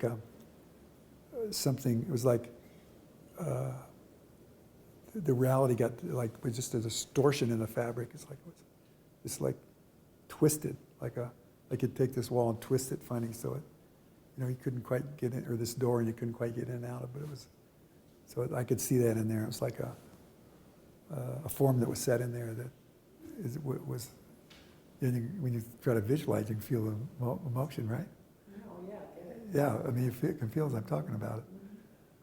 And so because we're talking about it, and it brings it out, and you start accessing it, and it starts informing our experience, so we can experience it, see? So we looked at that, and it's pretty classic, you just were your honest self and got busted, and all these people turned against you, and it just at the front end of the age where that matters most. See, so God is great. What perfection. See, it didn't seem so at the time, but it's like, you could have done, oh, poor me, why is God treating me like this? Yeah, well, there's so much love was there for you. See, and the truth, so much love, that's what brought that. See? I love it talking to you because you can go with what I'm saying. And then that gets shared with everybody, see. So we worked on that little forgiveness and shifted, but then this just out of just spontaneously, all this I stuff started. So I said, well, that's curious, It's like, that should happen with this, and that's about seeing. See, all these beliefs and stuff are tied to real relationships. Like if we see something that disturbs us, and we judge about it, it'll affect the eyes. And in fact, it'll sit in the energy right here. See, if we don't want to see something, in this case, so that was, I'm not going to jump ahead, that was fluttering there. And sometimes it's over the heart, sometimes it's, if it's about love relationships will be in the heart. If it's about, betrayal, going to be in the heart. It's about doubting or insecurity. It's going to be around the solar plexus and so forth. Support on the feet. So it tends to set itself geographically like that. So then we did the forgiveness, and that balanced, and eyes were still pretty active. And so I was asking about, well, what's this about? So you have to ask. See? I didn't try to figure it out. I didn't do eyes mean this, so therefore, and that relates to that archetype, so therefore. I wasn't doing all that. Let me do that, my Louise Hay. Yeah, right. And that's a good at that level. But see, so I'm just, so I drop everything I know. It's a pure, simple question. What about the eyes? So then this crucifixion scene opened up, and that's before I said anything. So I said, well,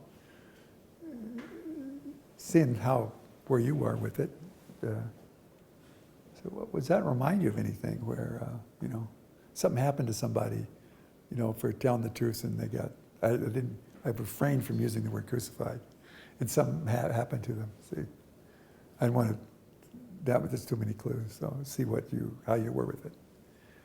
And we did some things with it, and sometimes when something comes up, I'll dismiss it 3 times. If it comes back, I'll say something. So it kept coming up. It's like, no, just say it. Like some interviews getting impatient a little bit. So I just started talking about the crucifixion. And they said, well, somebody said that before. And I don't know, it's like you didn't know what to do with it. So just to set up the energy a little better, I said, well, let's check it out and see if it's true. See, we always check these things out. We can mock them up in our imagination and see what we experience. We can't mock them up in our imagination and see what we think about it, or we'll go into deception and argument and this, that, and theories that are going to suck the life out of it. So we just go into, there it is. See, and what's the experience of it? And so let's go experience it. So I ask you, well, just set yourself in that circumstance. And start, see, when we do that, it starts activating that part of the akasha and starts unfolding that reality in a little mini version here in our consciousness from that time.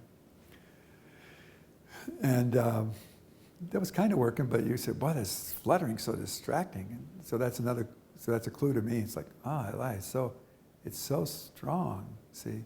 Because in my experience, other people have seen the crucifixion, done a lot of different things with it. From, judging, to getting mad at God, to hating the Romans, to thinking it was all a bunch of crap. They do a lot of things with it. Back in my life with that, I actually started to doubt because of it, because I had experience where Jesus told me to mind my own business, and I got confused because he wasn't minding his business, and he got messed up. So I started to doubt. So I had to work through that. That's a side trip. But anyway, so here it is, and so I had to suspend everything to see what you were doing with it, and it started to happen pretty fast. Like, there's some kind of anointing when you saw this. It was a positive experience, and then you said something about that. See, so that that's amazing. See, and I said, well, if that was so powerful, why is she living in this little can today? So that was my question. And it's like, she was like, she chickened out. And so, so I asked you about that, or made it conscious. And see, so as soon as, so I'm just seeing this. It's not like a standard thing like do past lives. See, sometimes no past lives come up, even in a counseling, or if they don't come up, they don't come up. It's not like I do that. So it's just, so it's the ability there to read the Akasha, but I put it in service too. So that way I never get in a concept of myself as a therapist and get trapped in that, or a certain style of what my work is. I'm always deconstructing what my work is, and consequently it just gets me in a lot of different things at the same time. Like right now in my life, it's like I have a 3-ring circus going in terms of what my occupations are. It's because I just keep doing what's next. And so that takes us into that, see? And that's how we got in there. I just kept tracking. And so the tracking took us into what seems like a past life. But until those things get resolved, they're still alive in your field. They're still alive in broadcasting that perspective and informing this life on keeping that confirmation. So here you have this gift inside and this call to vocation, and then you have this like chicken out stuff. See? And so by just working with this doubt here, and it went along and kept unraveling, and we did enough then to open up, okay, we did enough then to, okay, now you get the big one. See, if you hadn't been willing to go there, we couldn't have gone there. Even if I'd seen the past life. See, I could have said it to you and you wouldn't have meant, you say, well, that's nice. Just like the last time you heard it. See? So then that energy started to just really open up, and by then it's like, well, we shift gears how we're doing this. So I said, well, just take a deep breath and see where that goes. And you start feeling your body and this and that. And, really embracing it. Like at that point, you'd already decided. We already decided in the first thing you said in the balancing that that's where you wanted to go. So when we got there, you said, I'm here. Not literally, maybe consciously. So we just did a little coaching on how to open up to that more. Oh, and we did a few things about, not trusting your life and not believing there's a place to you.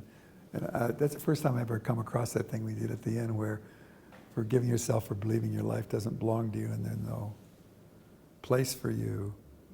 And then once you forgave yourself for that, consciousness shifted to, oh, there's a place for you where your life doesn't belong to you. See, I hadn't run across it that way, but it was just delightful. See, because that's really what it's like. It belongs to this Christ in you. And you follow that. So back then, this completes the metaphor. So back then, when it was follow me, it's like, no way, dude. And at this time it says, of course I'll follow you. See, no doubt, I'm just going to do it. So all the doubt's gone now. So the little doubt dramas in your life are just about this deeper doubt. But doubting that you could do this, that you could follow this way, that you could be this, that you could receive this, and that it would work out how it worked out. It won't necessarily mean in people turning against you. In fact, when you deny this is when people turn against you. And by embracing it, they'll stop turning against you. Oh, there'll be a few hecklers, but who cares about those? Or maybe, somebody has some idea about it. The nice thing about unity is it's not quite as dogmatic, so people don't turn against it as much, except other really dogmatic groups. So it's going to happen anyway, so why stop because of it? So you may get some challenge, but... So that's how I got into that process with the past life. If I might, it sounds to me that what the very foundation of what you do and what you teach is just presence. And that once you get into presence and you can access presence, then what you need in that moment comes to you. It's always there, no yeah. matter what it is. See, that's when God's here as you, is when you're present. And that's beyond definition. So God's no longer a noun, it's an existence. It's actually a presence. And it can happen because that's our essence. So instead of being separate from our essence, in our essence is someplace and we're here and we're trying to get to it or worship it or be on a path, it's all right here. So we're lined up with it. So that frequency is here with you and you're connected to it in life. So the separation falls away. See? And there's also a safety with it, that the things that are not good for you won't come through that field. So it's not like you get mucked up, see, unless you judge or go into doubt or, drop your frequency into polarization or I know what I'm doing. See, my favorite things is, well, how do you do that? See, well, one of the ways I say it sometimes in classes, well, I just get stupid. I mean, really stupid. And that's when the brilliance comes. See, so it's like when, I started out in this Baptist church reading this Bible. Well, when I started out, the only metaphysical book I had was the Bible. So I had to kind of crack the code. See? And there's that thing when we talk about innocence or coming as a child, or it's really, oh yeah, that kind of stupid, where I am naive and innocent. And how do you get innocent and wise at the same time? See? Well, that's not a contradiction. See? So I would start, looking at what's in that. And from that standpoint,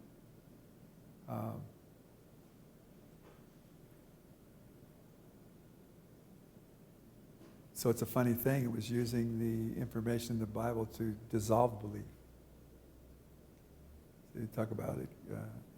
People are having experiences, so that became so how do I experience that? So I started out just like, trying to see angels and made some up, I think, and nothing happened. But it started that process, planted the seed.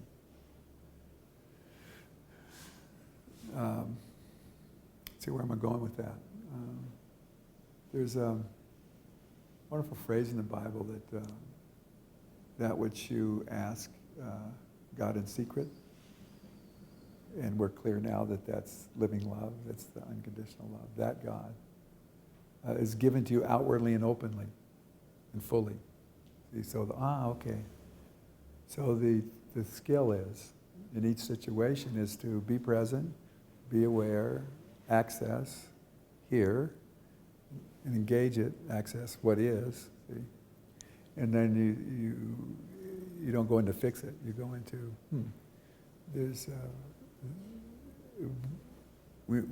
how do we change this reality?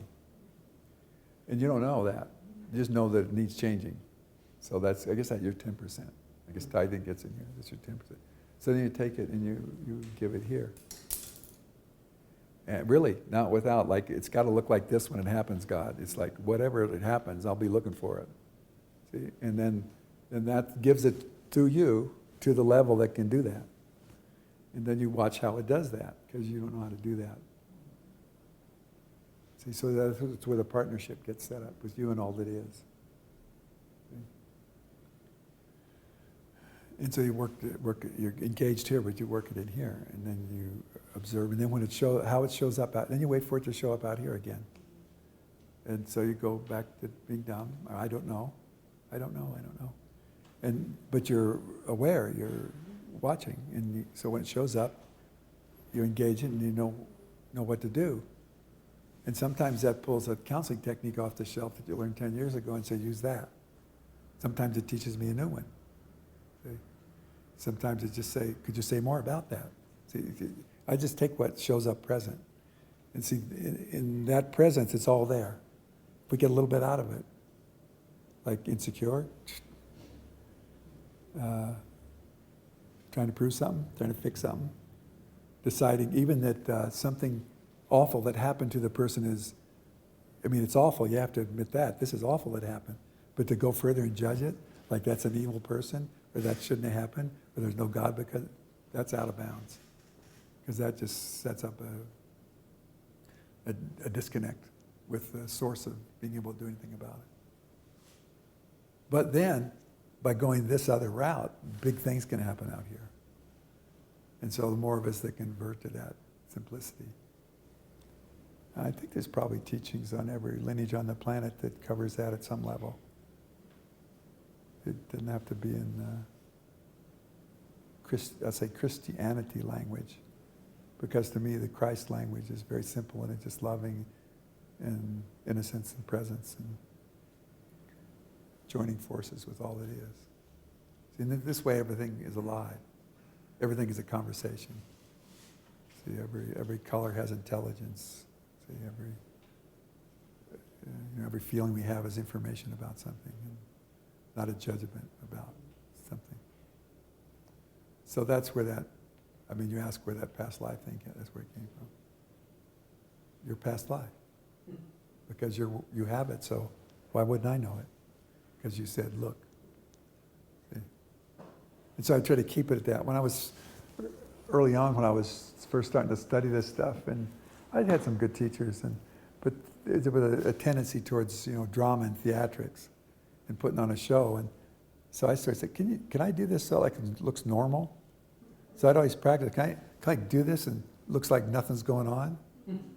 Like, instead of all this drama of going into trance, can I just like channel something and nobody knows I did that? Except they just liked what I said. See, and there's a feeling that came across it, it's kind of normal. See, so I practiced that, making it look as seamless and easy and normal. Because it is, it's who we are, it's what we are. And it's all right here, and if it's not here, it's because we have some kind of belief or structure that limits us in some way. And so we approach that not in a way that judges it, because we have to like take who we are and all of our eccentricities and look at that and say it's the greatest thing going. See, if we say, oh, this judge yourself about. See, so that's this creation, this who we think we are that we built to deal with life very successfully because we're doing however well we are. See, but then now at some point we come to a sense there's more.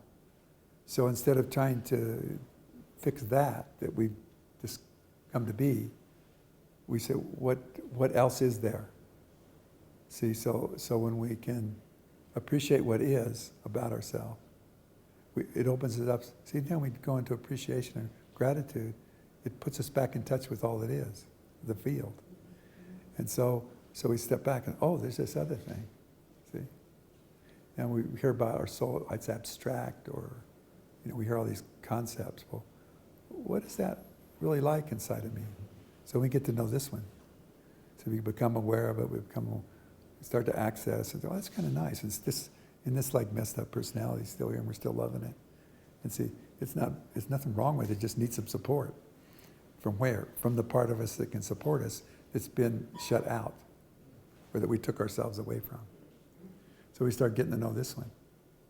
And as soon as we start to bring this energy in, at the same time we have this energy, this starts to change. So anytime we put, you remember a time in your childhood where there's no loving and you put loving in it. Self-forgiveness puts loving in it.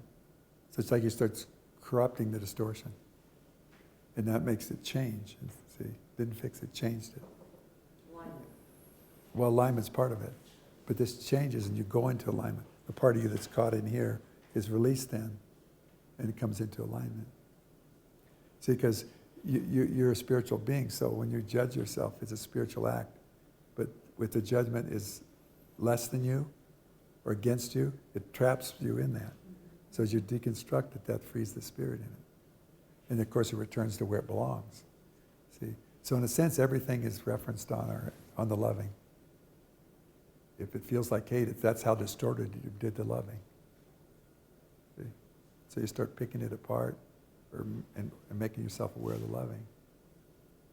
See, just a simple act of appreciating how we are, then unpacking that a bit to see what's really going on. Just that loving act, it starts to like loosen it. The loving starts to move around. See? We become aware of this other dimension. So that's the approach and how it brings about change. And brings about the transformation. And just, we start adding to. And then that converts it. See, and what we give up in our approach is, this is wrong and we need to fix it. Now, is there a practical level of fixing? Oh yeah, sure, the lamp cord's, frayed, so you fix it. I mean, let's be serious, I'll be silly here. Of course, like, something breaks on your car, you fix it. I'm not saying not at that, see, that level's fine. But it's more about this other level we're working with. And even so, I had this friend that was a mechanic. I haven't seen him for a long time, but he was a mechanic. And what he'd like to do is, what he discovered is that the things that went wrong with people's car matched their consciousness. So he was wondering about, well, if they adjust this in their consciousness, that won't wear out on their car anymore. So, you can also explore this, see. We don't want to get too rigid in this. But there's a common senseness to it. And so most of this is, in the midst of it all, where does it really go wrong? When there's any judgment that we're wrong or bad because of what we did, no matter how horrendous. See, that's when we disconnect. But we can look at, well, how do we get people back in their goodness? How we amplify this so that they have some perspective on what they're caught in. So without perspective, they have no way of changing. So getting them back in touch with that. And often that's just acceptance of where they are. And you talk to people that work with heavy duty situations, and that's what they've worked out. They just, accept those people, how they come in, and change happens. Yeah, I just wanted to write a couple of things. I referred to people and what they were doing along the way here, and I think they're all worthwhile to check out, including what I'm doing.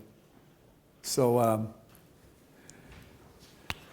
what I'm doing is, you can go to, these are websites.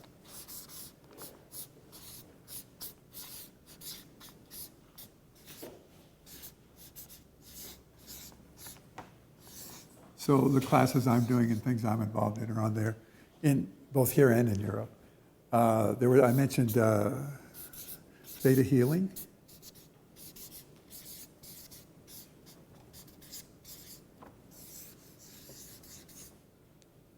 And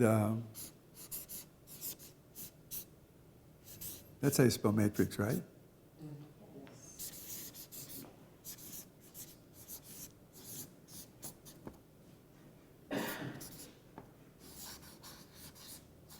Yeah. So those are different things that work on the basis of what I've been exploring here. Okay, and then I don't know, let me see if I can spell Ho'oponopono right. But then Dr. Lin, I think that's, anybody know how to spell Dr. Lin's name? L-I-N. L-E-N. First name is Stan. What? Stan Lin, L-E-N. L-E-N. Oh, really? So that's and it's, let's see if I can spell this right.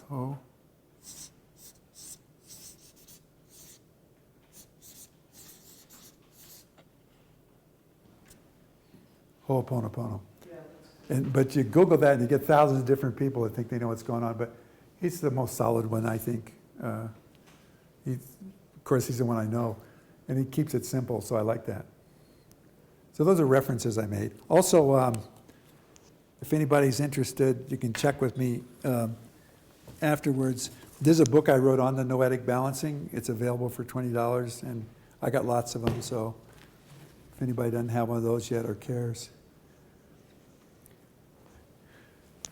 we can take care of that afterwards. Or you can just grab one out of the box and put $20 in there. Anyway, so I think that's enough commercials, right? That way we won't have to think about them when I'm done. Okay.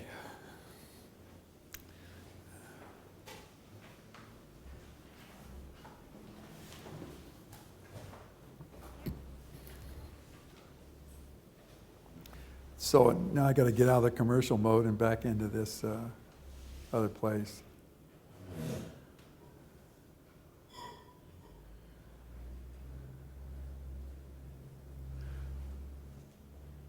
So just close your eyes if you haven't done so already, and I'm sure you all have a favorite way to just be with yourself, be present with yourself. And sometimes that's just being aware of your breathing, and sometimes that's touching into your loving and bringing that loving through your body and then bringing it into the space around you and settling into that, and then taking another deep breath and just feeling yourself in the presence of that loving.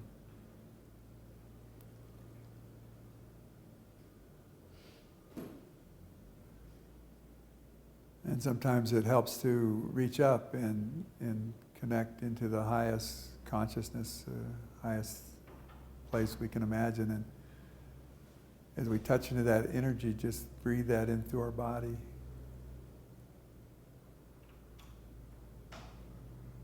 And then there is that awareness of being in this life and on this earth. So we can reach in deep into the center of the earth and connect and access the loving in that way. And as we breathe, it just from above and below, we can imagine that ourselves standing on the earth in the sky above us and begin to realize that just the way we're made, the way our body stands on this earth is we're a bridge inside of us between heaven and earth. And as we breathe and move into that loving, that energy circulates through us and expands and radiates out from us. And this is basically our nature. So we breathe into love and breathe it out. And it moves in through our heart, through our body and around us, and activates this dynamic presence that is in each of us. There's this presence of loving.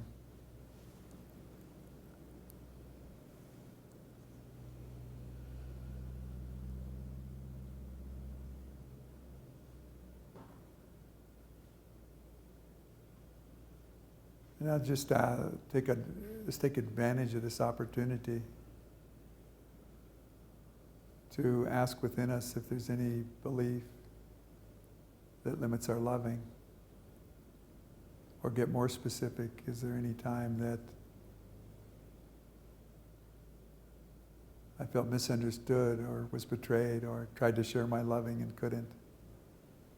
And what did I decide about that? And whatever you decided, that's where you forgive. I forgive myself. Not for what happened, but for what I decided. Most things are resolved, and not so much by the issue or what's going on, but what our relationship is to it. So to strengthen, we use that relationship of loving to forgive the separation, the misunderstanding. We could look at, is there any way I've misunderstood myself? Did I understand myself to be someone that modified that loving? Like, I'm not that person that can be the loving. Or because of what happened to me, I'm not able to really step into the loving. See, you identified yourself as something different than someone who can live the loving. See, those are all areas to forgive. So just forgive those. Sometimes we're a bit shy about being radical, regardless of any voices in my head to the contrary that rationalize or make up excuses that I'm any less than this loving. I forgive myself.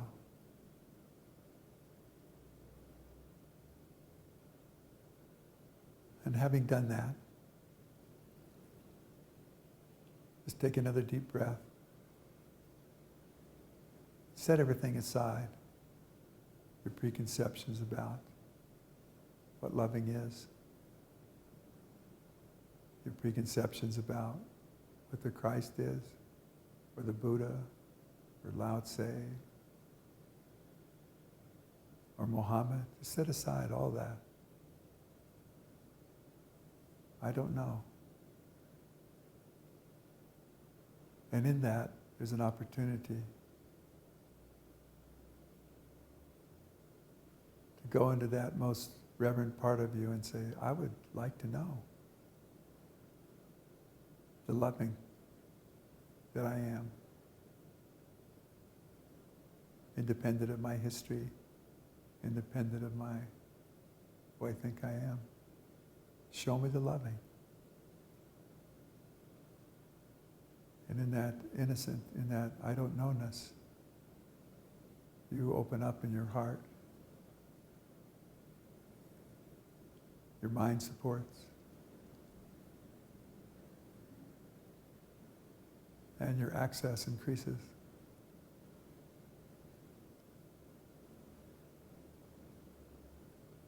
And you say yes.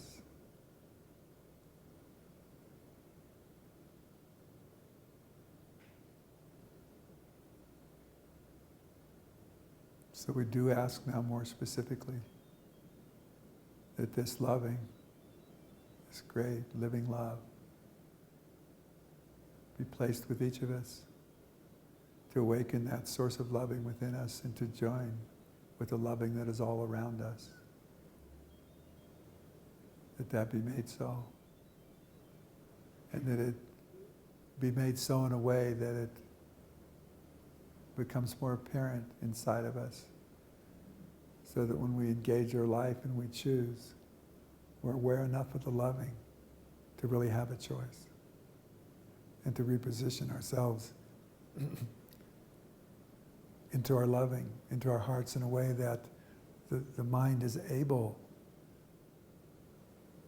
to respond with gratitude and respect. It's able to bless the adversity and not choose it. To be for ourselves. And develop the awareness so that we can tell that when we speak the truth, it activates our center. When we engage what is, we are present in what we are.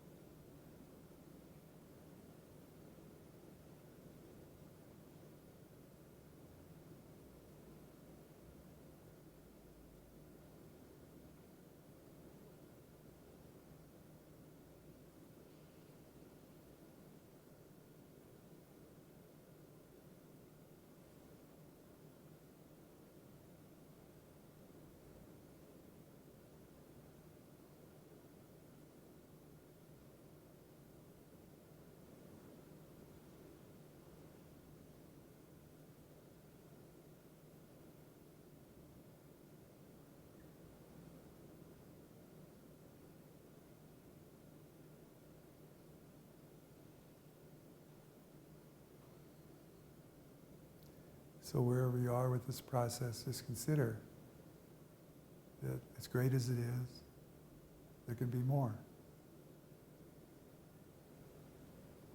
So dare that. Take a chance. Okay.